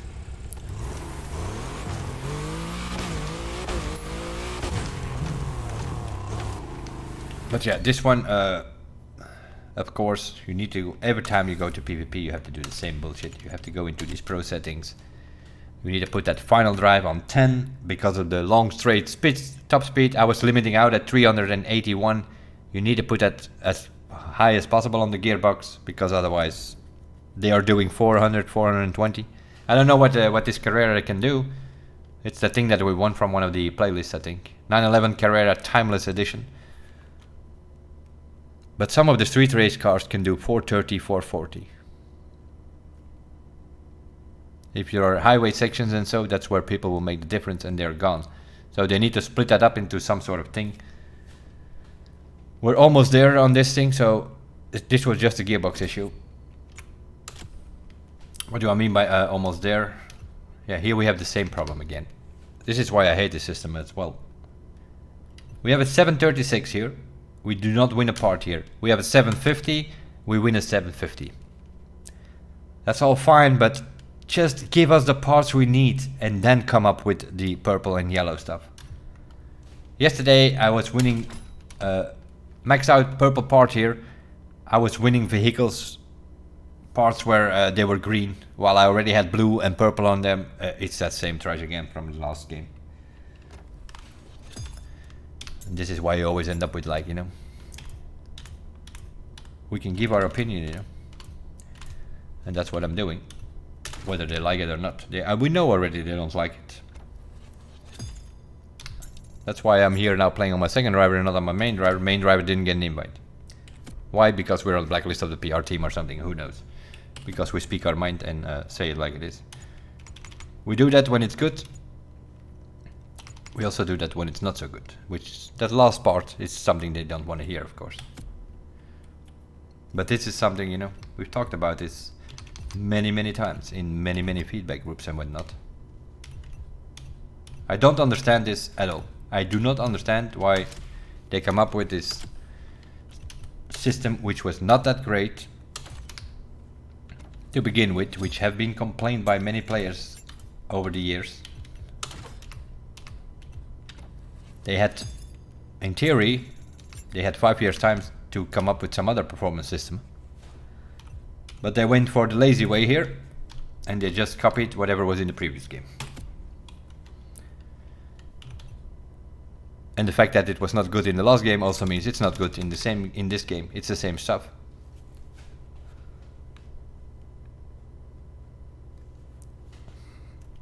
And I'm not talking about the grind. You always, in every game, you need to grind to upgrade your vehicles. That's not a problem.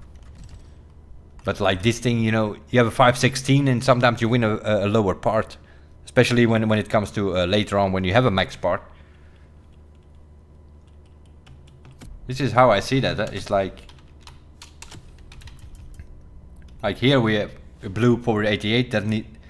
It doesn't matter what color this thing has, it never matters because you need to get to 700. So we always need to get higher parts. But on the street race there earlier, you saw it already. You saw what happens, right? You have a purple part on it and sometimes you win a green. No, this should either give you another yellow purple part with other bonuses, or it should give you a yellow part. Because although this is a purple part, it has pure, it's pretty good. It's trash, because eventually we need yellow. But while you are doing that grind, you should always get a better part. Not getting you a... What can you do with a green part when you already have a purple part with 2 bonuses on it?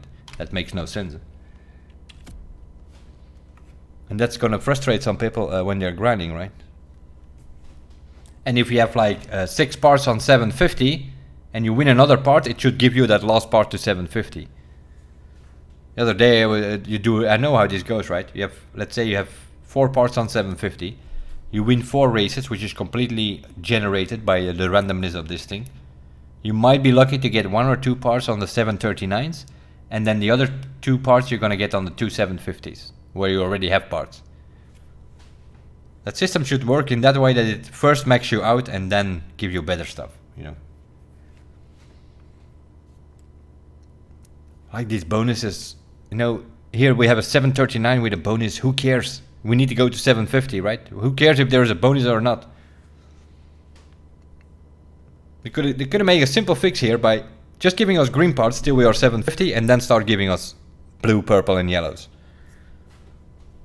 Now you're winning all kind of things. Yeah, that doesn't do that. That one little ventilated here, or rocket, whatever it is now. What's it called now? Rocket, I think. Oh, now it's called ventilate, so the rocket is something else. We have a rocket on here though. Let's see what it does.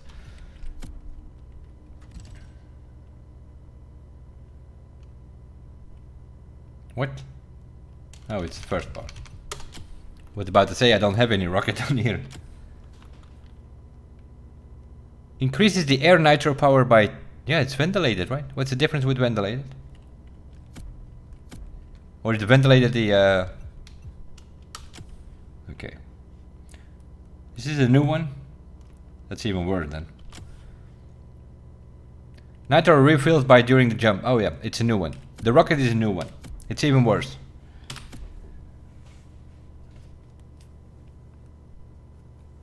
So what does the rocket do? It makes you... we already had a problem with overpowered motocross bikes. It's graceful, isn't it? No, not graceful. What was the other one on the motocross bikes? Rocket gives you the nitro boost in the air, yeah, but what was that thing on the... No, graceful is to do the spins. Wasn't it? There was, I think it was graceful. There was something in the crew too that also made you like do stupid stuff.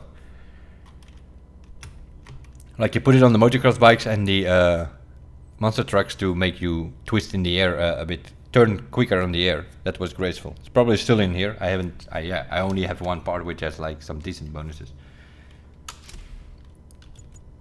We're playing for I don't know, 7 hours. Yesterday about 5 or so, I think. So we played for about 12 hours. What I've noticed is that in that grand race, yeah, that's the way to go, I think. You're winning 4 or 5 parts after every grand race, and you're winning parts for every vehicle you have used in that grand race. So I think by far the fastest way to upgrade your vehicles is by doing the grand race. Because in the other events you get like 1 or 2 parts and then you get some bumper or something like that. Unless you buy all the bumpers from the beginning, would not be advised because you win them anyway. So yeah, it's I don't know. In general,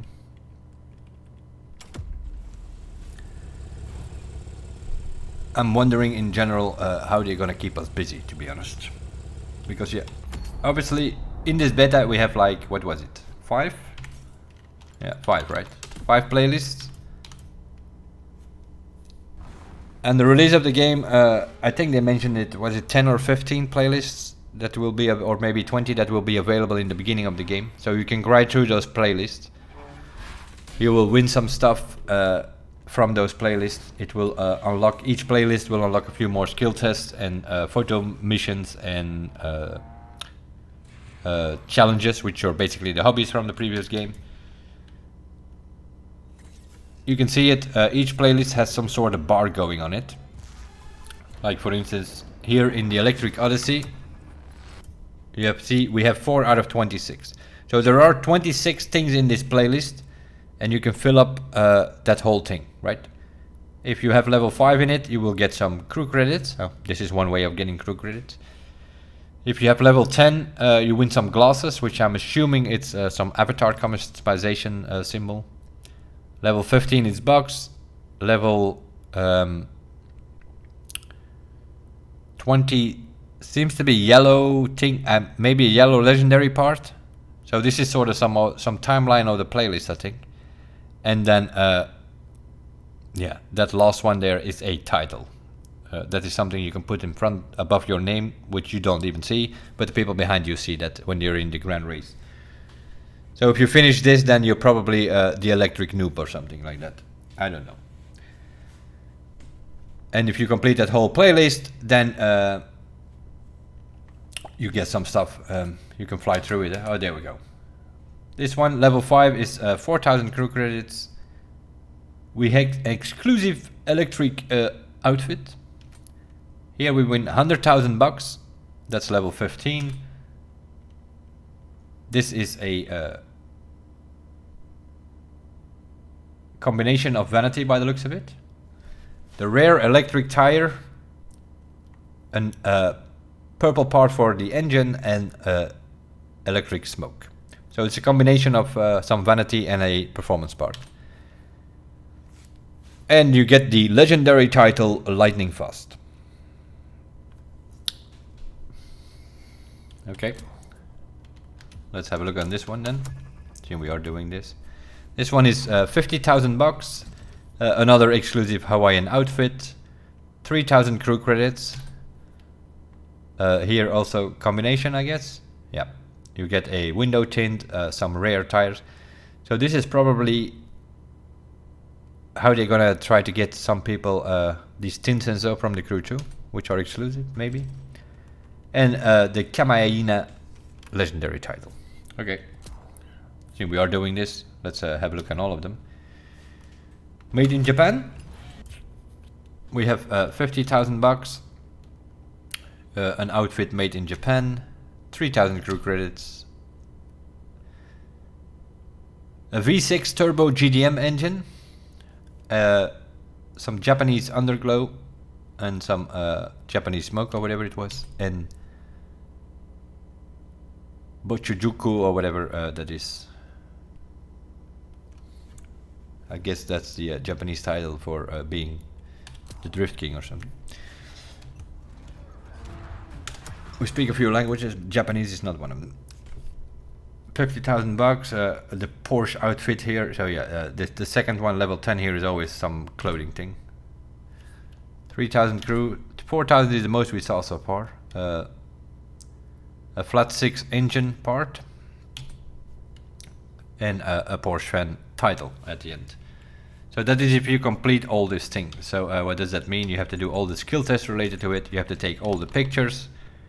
You obviously have to do the events, but you need to do the events to unlock the side activity. So, and the challenges are the hobbies basically.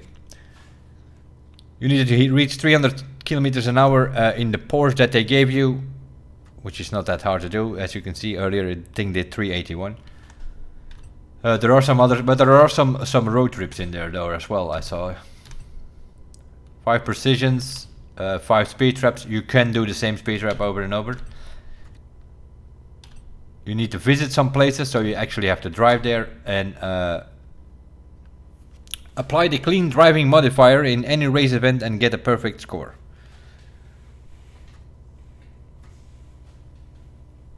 That's gonna be a bit staying behind the AI, or hopefully it counts in an AI. If you have to do this in the grand race, you are pretty much screwed. Because you can't hit anything and you need to have the clean driving affix on it. So you're even gonna have to, that's why these affixes are probably so cheap and do not increase in price, because it seems to be needed for some of these things. So you're gonna have to go with the clean driving affix and put it on your car. I'm assuming you only need 1 and not 7. I'm assuming.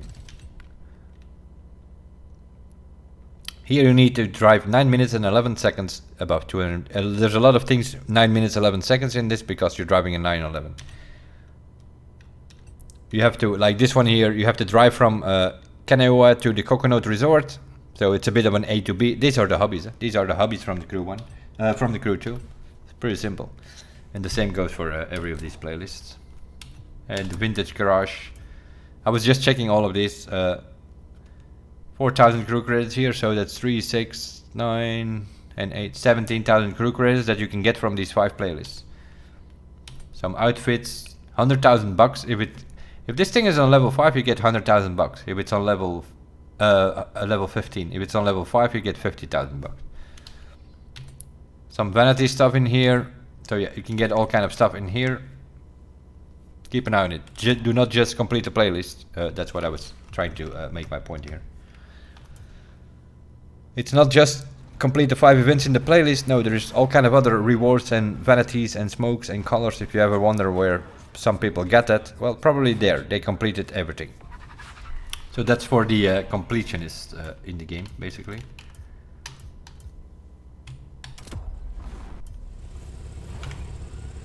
Oh my god, man, this is freaking menu stuff. It's getting annoying. That's only for the playlist, right? On top, what you see there is some more explanation. We have the main stage reward. We won something again. I think it's over here. The next one is bound to be breathtaking. Nope, it's not over there. This is always very strange for me. You go into that thing, it says you have a reward, and then you have to go search that reward. It can be anything, from challenges, side activities. Oh, there we go. It's in the timeline. This is the legend bar or whatever. It's the timeline. It's the icon timeline. There we go. We won the Pagana Huayra Rubicone Edizione. These are okay. This is where the summit rewards from the previous games are.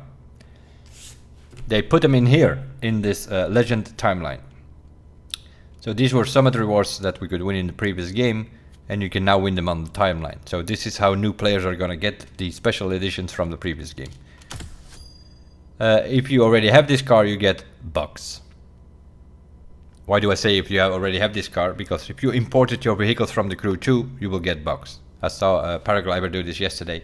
He won the Maserati MC12 or whatever, and he already had it, so he got bucks in return. It's bucks, it's bucks. I saw Paraglider collecting yesterday. I don't know what playlist he was doing or what bar. I think it was level 15 or something. I don't know. Not sure what he was doing.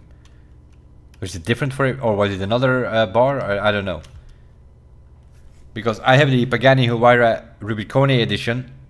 I think Paraglider had a Maserati MC12 on that spot. I don't know, maybe you win a car you don't have yet. That's also a possibility. Maybe it's different for everybody. I don't know. Did you check your bar, Thomas? Is that the same on level 3? I think it was later, because you can see sort of like level 4, level 20. But I think there are, every level you win something, I think. I think there are things on between, but I will only see the 5, 6, 7 and when I hit level 4 probably. This thing, forget about this, you know.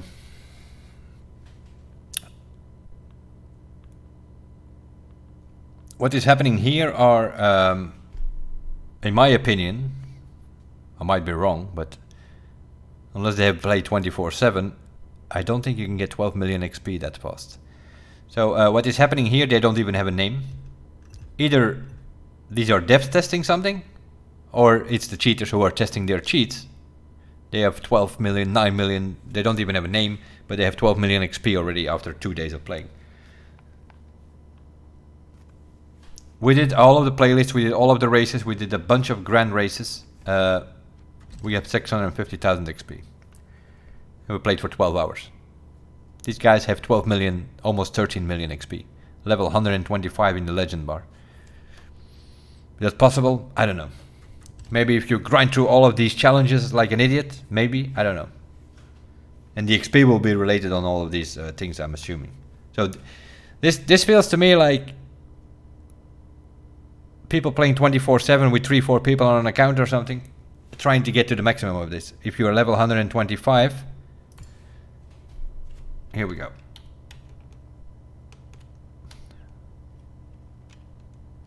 Yeah, for this European thing, I don't know how that worked. I was watching Paraglider yesterday and I saw him having the Maserati MC12 on that line somewhere. There's only one legend bar, right? Or am I wrong? I think it must have been the level 3 then. I think he hit the Maserati, he collected that, and he got, because you already have that car, he got bucks in return. But I didn't import my cars, that's because I have that Pagani Huayra Rubicone Edizione. But see, now I just won it because I don't have, which is actually a good thing. Because that means that I can now get rid of this stupid electric thing. It looks nice, but it gives me a Star Trek vibe when I drive that thing. It's like, beam me up, Scotty.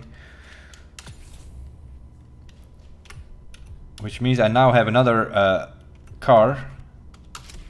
That also means that I can take off all of these parts out of this electric thing. Drives pretty good, but yeah, it's acceleration. And if you use this thing in the grand race, you don't have these electric battery refill nitro things on the events. You do. You drive over that purple, pink, flourishing thing. Then you refill your nitro. But in a grand race, you don't have that. So you boot. This thing sort of has like boost like a drag car in a way. Very powerful, but very empty very quickly. So yeah.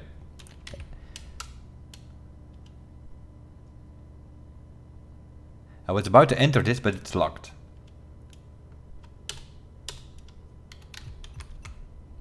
Wonderful shit. I just won this car from the legend bar and it's locked. I can't go in there. So it's like, hey, here, you want a car level 653, but you can't drive it. Or at least not fully upgraded, because we are not allowing you to go into the vehicle. Okay, let me get this. Let's get out of that menu, go back to the map. Let's go back in. Do I have to reboot to get access to this car or what?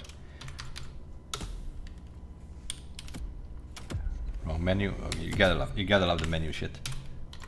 Like this. Why do I have to press escape and then tap on a keyboard while on my wheel I just have to press 2 times menu button to open this? Why do we need 2 different buttons for this shit?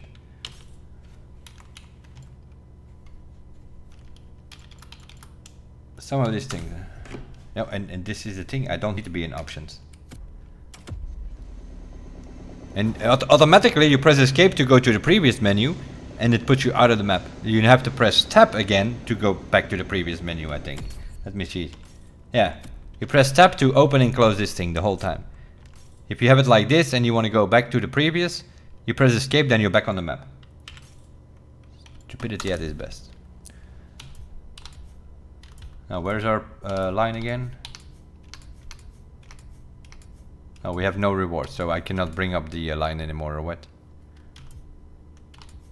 This is so stupid how this... this is all fine if you can click on buttons and with your trigger, with your little sticks on your controller, but this is so made for controllers again, and it's way too much things going on. Like, where is my explore menu now? Completely disappeared again. Okay, let's see. What's the profile? Okay, that's the profile. Map options, quick shop. No, it's gotta be in activities, right?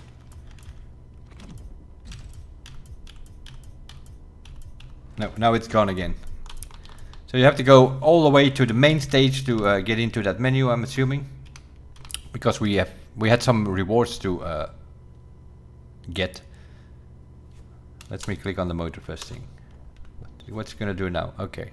It's gonna open my browser in Ubisoft overlay thing, which I don't want. So this is probably the promotion to try to trigger you into buying the game. Well, if you would have invited me on my main driver, then you would have seen that I already have that game. So why would I buy another one? They probably didn't want to invite me at all, but too bad for them. We have 3 drivers in the insider program. You can block one, but then they invite the other one. That's, yeah, that's your mistake, not mine. Okay, I don't seem to be able to get to that thing, so what I'm gonna try is see, can I get to the main stage from here? So you only see the timeline if you get a reward, by the looks of it.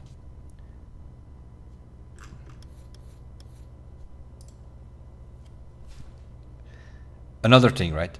Give people freedom. It's like, I think I already mentioned it. Let people travel in a beta, closed beta for 3 days. Let them travel to wherever they want. No, they really gave us the game like it will be. In other words, you have to complete 10 playlists before you unlock the fast travel. Luckily for us, we can enter this thing at least from wherever we are on the map. The point of this, I don't know.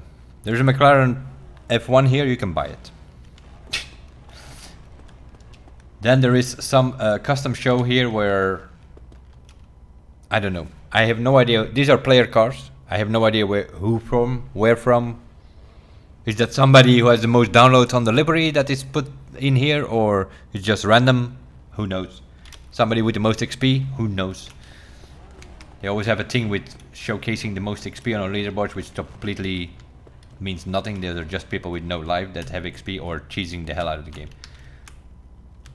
Those are the playlists. Okay, we want to be here, main stage. There we go. Now we can see this thing here. Yeah, this leaderboard. Get it out of here. Just keep an eye on whoever is on top and kick them out. Then you immediately kicked out the all the hackers. Other than that, XP doesn't mean anything. People will be cheating that. They will find glitches. They will try to do whatever they can to get to the maximum level as quickly as possible. Legit way, I don't know. 5 years in the Crew 2, there are maybe 15, 20 people who allegedly make it. We checked it the other day on PC. I think there were 194. There's probably 150 of those which are not alleged. All kind of glitches and other bullshit. Just to get to the maximum level, and it doesn't prove anything. Doesn't mean that if you meet those guys on a race that you're gonna lose. There's a good chance though, because if they are cheating already on like speed, then they probably are also using speed hacks and so. And we are dealing with, what are we dealing with? Anti-cheat? The same, I'm guessing? Meaning Battle Eye, they don't detect anything. Unless it's really extreme, then they might, but... Like here, there is something flickering here, but... Just flickers whenever you select it, I think. This thing, yeah, I don't know. What are these things? So you have like a green title. And why what was it? European or something, right? Yeah.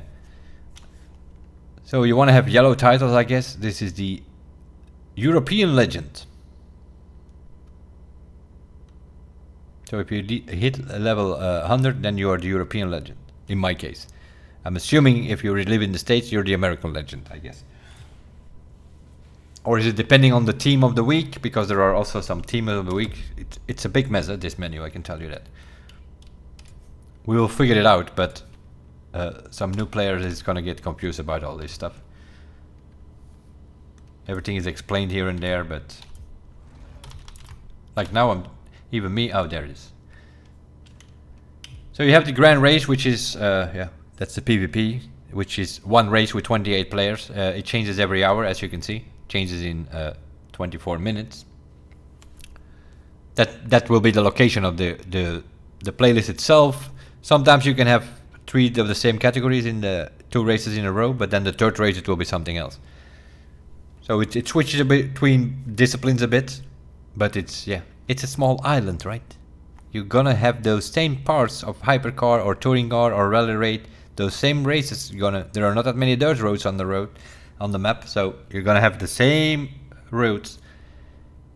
That's gonna get boring very quickly. If they do not do something about these car restrictions or something, it's gonna get boring very quickly. Because otherwise, you're gonna have people showing up in Ferrari FX6 on...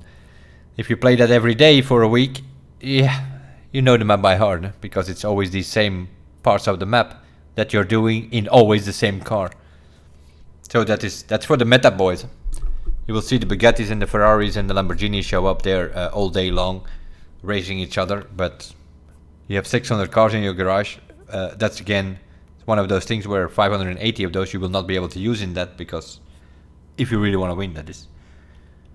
If that becomes a ranked event, yeah, then you're gonna have to come up with these meta cars, because otherwise you just cannot follow the meta cars. No matter how good of a driver you are, if your car does 500 kilometers an hour and another one does 566, there is one hypercar race which is completely on the highway, yeah, good luck following these guys. You're 66 kilometers an hour short. Top speed, that's a bit of a problem, eh? This thing, yeah, whoever likes it, I don't know, not many people I think. I don't think these lobbies will fill up very quickly. Not even for the diehard demolition boys from the previous game. The fact that you do not even see the other players because they put you in the middle of a forest or a high cornfield, yeah. It's the summit, another reason, if I remember correctly. This is another reason why you import your vehicles, obviously, is that they have teams now on these things. For this one you need a Street Tier 2 UK car. For this one you need a hypercar McLaren F1. For this one you need a Street Tier 1 Jaguar E-Type series. Here you need a Bentley Continental Super Sports. Here you need a UK car again. And then you have skill test, they have no restrictions. Oh, there are like 3 slaloms in this summit, which was available throughout this playlist. And you will, every week it will be the same, right? So you're gonna need specific cars in this case, in these 3 events, or you're gonna have a certain team, in this case UK cars, which means you have to use the UK car. There are Summit bundles available, as you can see. In the menu, there is a bundle available with the Bentley, the McLaren and the Jaguar. So those are the Summit bundles. But that's why they let you import those 600 vehicles from the Crew too. It's not only in the Summit, it's also in the playlist. You have to use certain cars. In the challenges, you have to use certain cars. Side activities, you have to use certain cars sometimes to take a picture with or something like that. That's why they let you import your vehicles. You're gonna need all your cars. Or at least a choice of them, right? You can always buy a Summit bundle. That doesn't mean that's gonna be the fastest car, so you wanna have the other cars. For a new player, yeah, you're gonna have to buy these bundles that they made available. I don't know. I'm still not convinced about that import feature. What it's mainly gonna do, it's gonna split up the community from the Crew 2 with the Crew Motorfest community in a way. Because they will not have any, these people, if you wanna play Summit as a new player, you're gonna have to buy that bundle there. These are not the fastest cars in each of these different specs. So if that thing says UK car, they give you the Bentley to do that event in, yeah, you can come up with a McLaren or whatever. Or another Jaguar or faster Jaguar or whatever you have available if you have 600 cars. And the new players have to deal with this boat here. Now in this case not even such a bad car, but there are faster things out there from UK. Which you can use because it's only limited to UK cars, right? The other event is more specific where you have to use the Bentley and whatnot. No.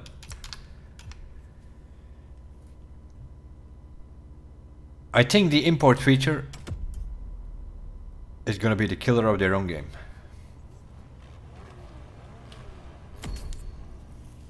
That's my conclusion of this. A long-term player who has 600 cars in this game, he's gonna do the playlist, he's gonna do maybe, even if he's a completionist, he might do the side activities and the challenges. He's gonna be done with this in 2-3 months. Bye bye, goodbye.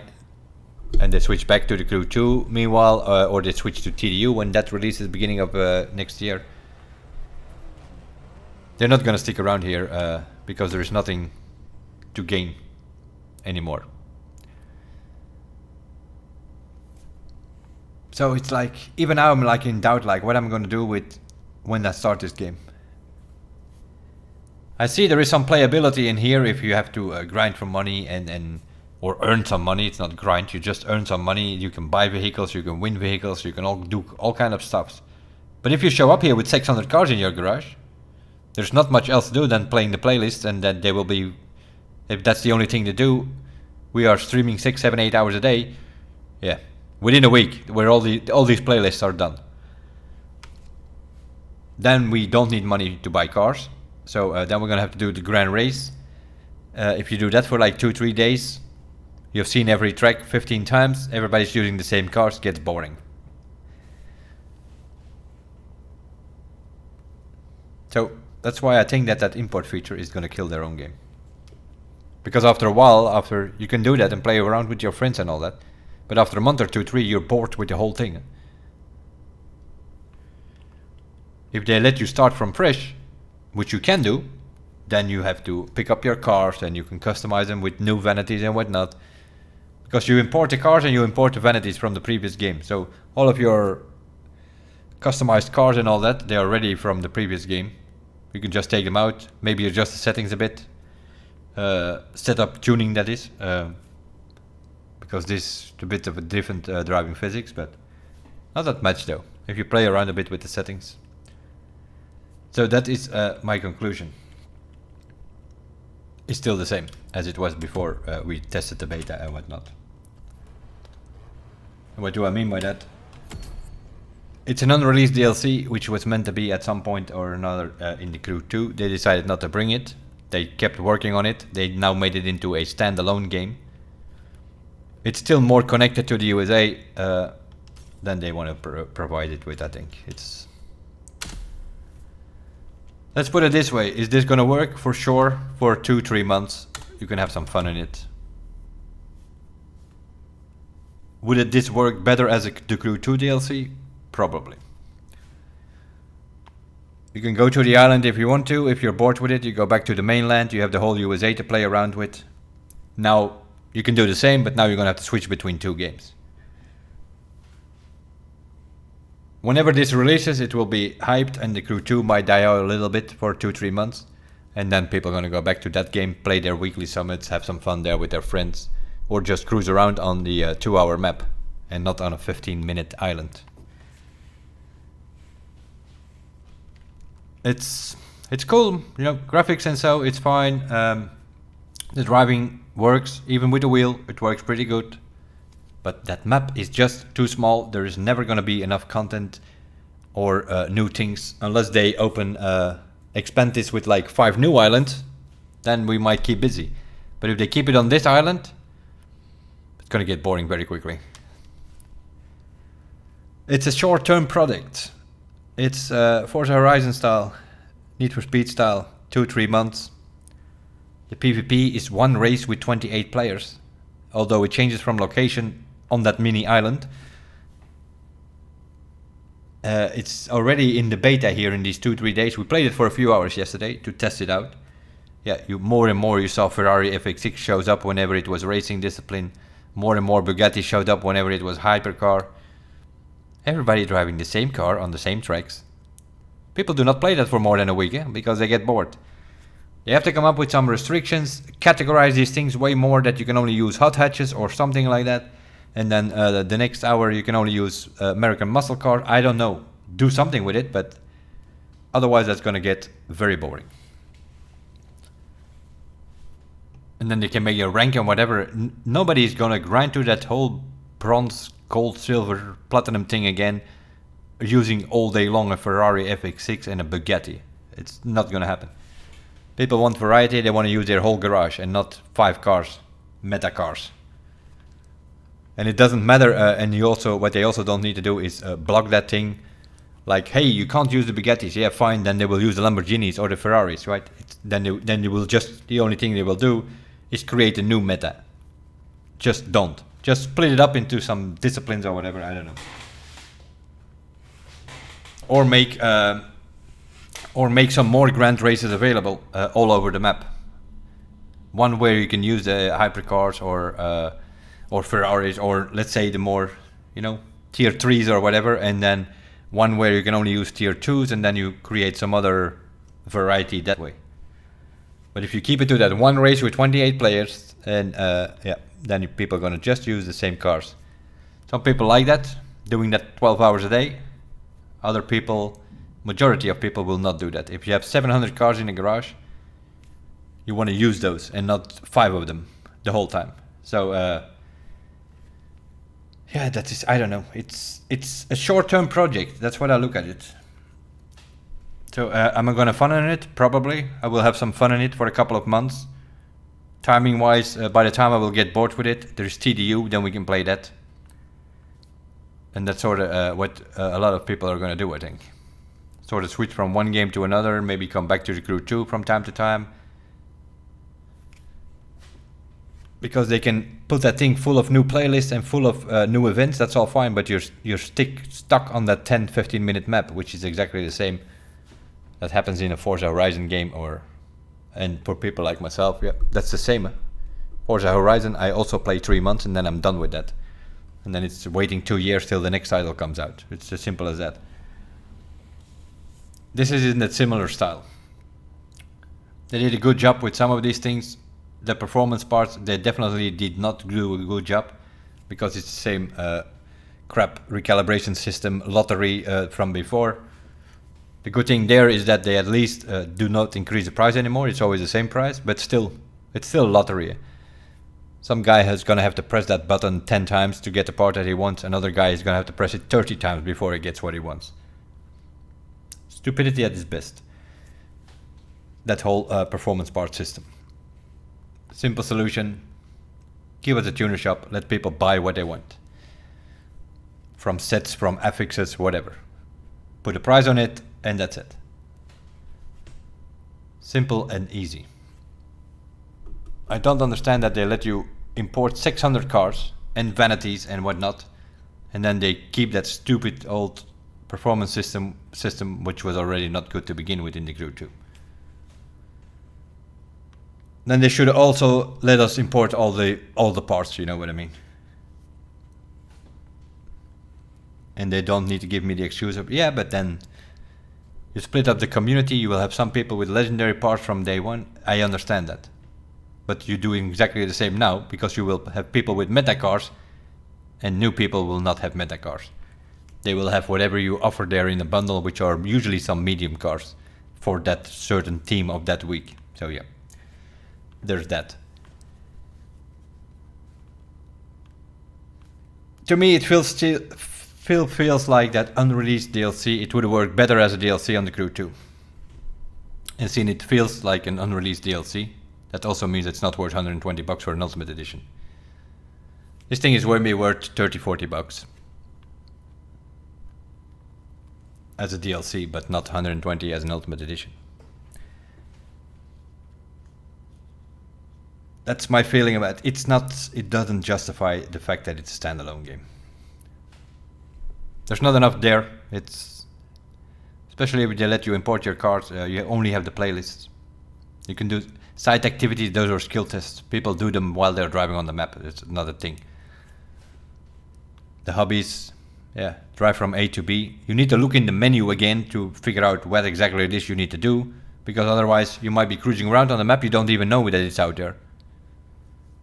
The photo things, all with pop-ups again on your screen, which is already full with all kind of stuff. That Catwoman is constantly babbling, even in the middle of an event, like in the drift event. She's telling you a whole story.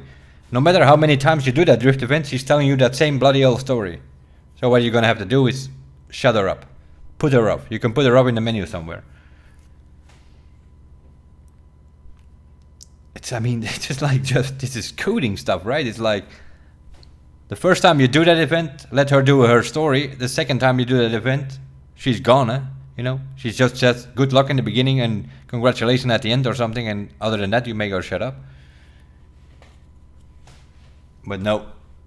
The player needs to do all that by himself, going through the menu 1500 times, pressing 15, 20.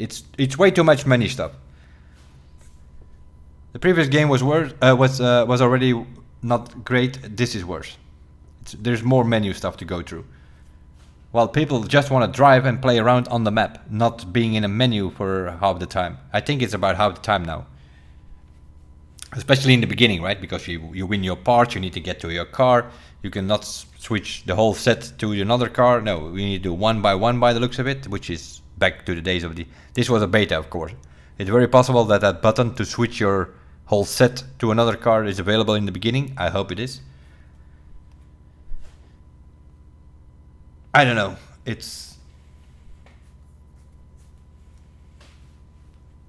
I also hope that they get their stuff together by September 11th. Make sure that they check the drivers from Nvidia and AMD and all that stuff. Make sure you check OBS and all those things, because there are a lot of content creators out of there. Also, it would be nice if you have streamers mode in your game, that it actually works. And by the first video that I put up on YouTube, I already get a rights claim. That streamers mode is not working. So make sure that works, or make sure you have things in there, music in there, where you actually own the rights or are allowed to use it and make them DMCA free. It's freaking funny. You have like a streamers mode and oh yes, cool, it's cool. Yeah, that's how cool it is. I put one video on YouTube, I have a rights claim already because of the music in your game, which was supposed to be copyright free. And then, of course, make sure it all works, right? It cannot be that the player has to downgrade to older drivers for GPU or older software because your game is not working otherwise on 7 FPS. As soon as I uninstall this thing tomorrow, the first thing I'm going to do is update my OBS to the latest version again. Because over here we run things on the latest version and not 2 years ago when you developed it, because that's probably what it is. This is developed all because it's messing with your whole system. It's checking everything in your system. And this is developed when OBS 28.1 was available. That's my guess. And they didn't bother to check the latest version, so we have issues with it now. Unless we go back to the older version of OBS 28.1. It is what it is. They've done quite some good stuff here. You can have some fun in this thing, but I don't see myself having fun like more than 2-3 months. Just like any... It's Forza style, right? If you like Forza, you will like this. If you like Need for Speed, then you probably need to see a doctor. But they don't even have PvP anymore, I think. It's like... If you're still supporting after Payback and Heat, and now Unbound, and you're still supporting Need for Speed, then you need to see a doctor. So let's just not talk about that game. Unless they come back with some old school Most Wanted style or whatever, which were like the good days of Need for Speed.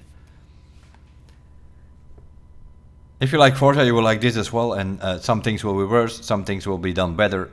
It is what it is. It's a 2-3 month thing to have fun in, and then move on to the next game. It feels more like the DLC that was supposed to be than it is actually a standalone game.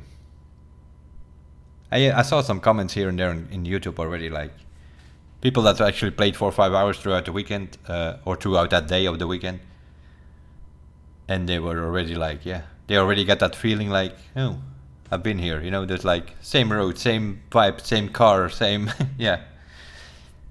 And that's because the map, especially for the Crew 2 player, you know, the map is 8 or 10 times smaller than, you know, people can drive. You can drive a whole week on the Crew 2 without going to the same road. Yeah, there's no way you do that here. You can't even drive 2 hours without going on the same road. It is what it is. I'm gonna leave it at this. I can see myself having some fun in this from September to November, December, whatever. And then start in January with TDU, which is another thing we'll have to see. That's a Hong Kong Highland 1-to-1. That's probably not going to be much better than this when it comes to map size and so. So that's probably another one in the category of 2-3 month fun, and that's it. But that's okay. There's other stuff happening. You see it even on Twitch. You see it. More and more people will switch to variety, because the longitude, the bigger games, like where you give you content for like a year or so at least on a 2-year title, some new things to do, and that is like, yeah, you know. Here it's very limited, because they can add all kind of stuff. Like in the Crew 2, in a way they did a good job. They did like 8-9 updates, a couple of seasons, always different stuff. Some things you like, sometimes you don't like. That's all understandable. But they kept us going there with all kind of stuff happening.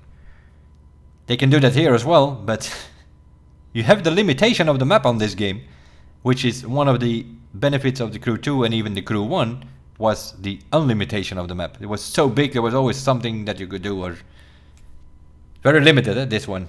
It's an island, unless we get 3, 4, 5 more islands from Hawaii, because there are more islands than the one that we are getting here. I think we need to hope on that. I think they need to hope that we that they bring new content, and that they put it on one of the other islands, that we have some new stuff to explore, because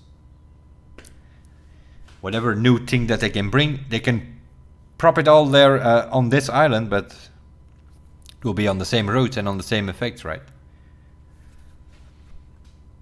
And I hope that they do not go show up here with storm and dust and lightning and neon themes to make it look different, because it's the same map, right? People will see through those neons.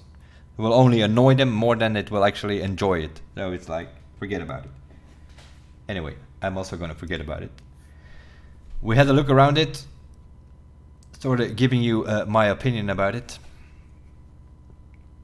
It's enjoyable to play from time to time. There are some things which are annoying, but that will not be the case once the game is there. Like, for instance, the fact you can't travel to wherever you want if you wanted to redo an event. I don't understand why they didn't unlock that feature in the beta, so that people could do whatever they want. Now you have to drive 12 kilometers to redo a simple drift event because you can't get there, because there's only one place you can travel to.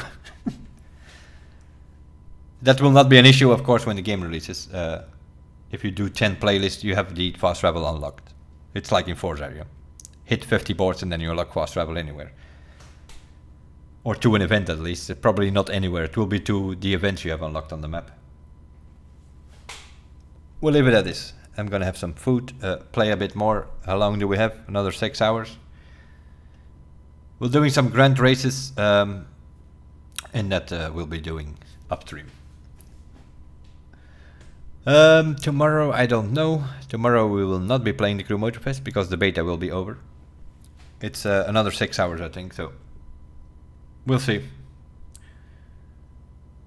We might take a break for a day or two with streaming and come back on Wednesday, have a look on the summit in the Crew 2, play some Exeta Corsa Dirt Rally in between, keep ourselves busy till, I don't know. We also have been invited to other playtests, or at least we could apply for it by filling in some forms. I'm sure many of you know what that's about, seeing you got the same thing. I don't know, we need to be selected. One of the next days we'll get the rest of the info. If you get selected, then we will be playing that also a bit upstream. And then before we know it, it will be September and the Crew Motorfest actually releases. I have bought the Ultimate Edition, so I will have access on September 11th. If you bought the standard game, it's September 14th. As for now, that will be it. Thank you guys for watching.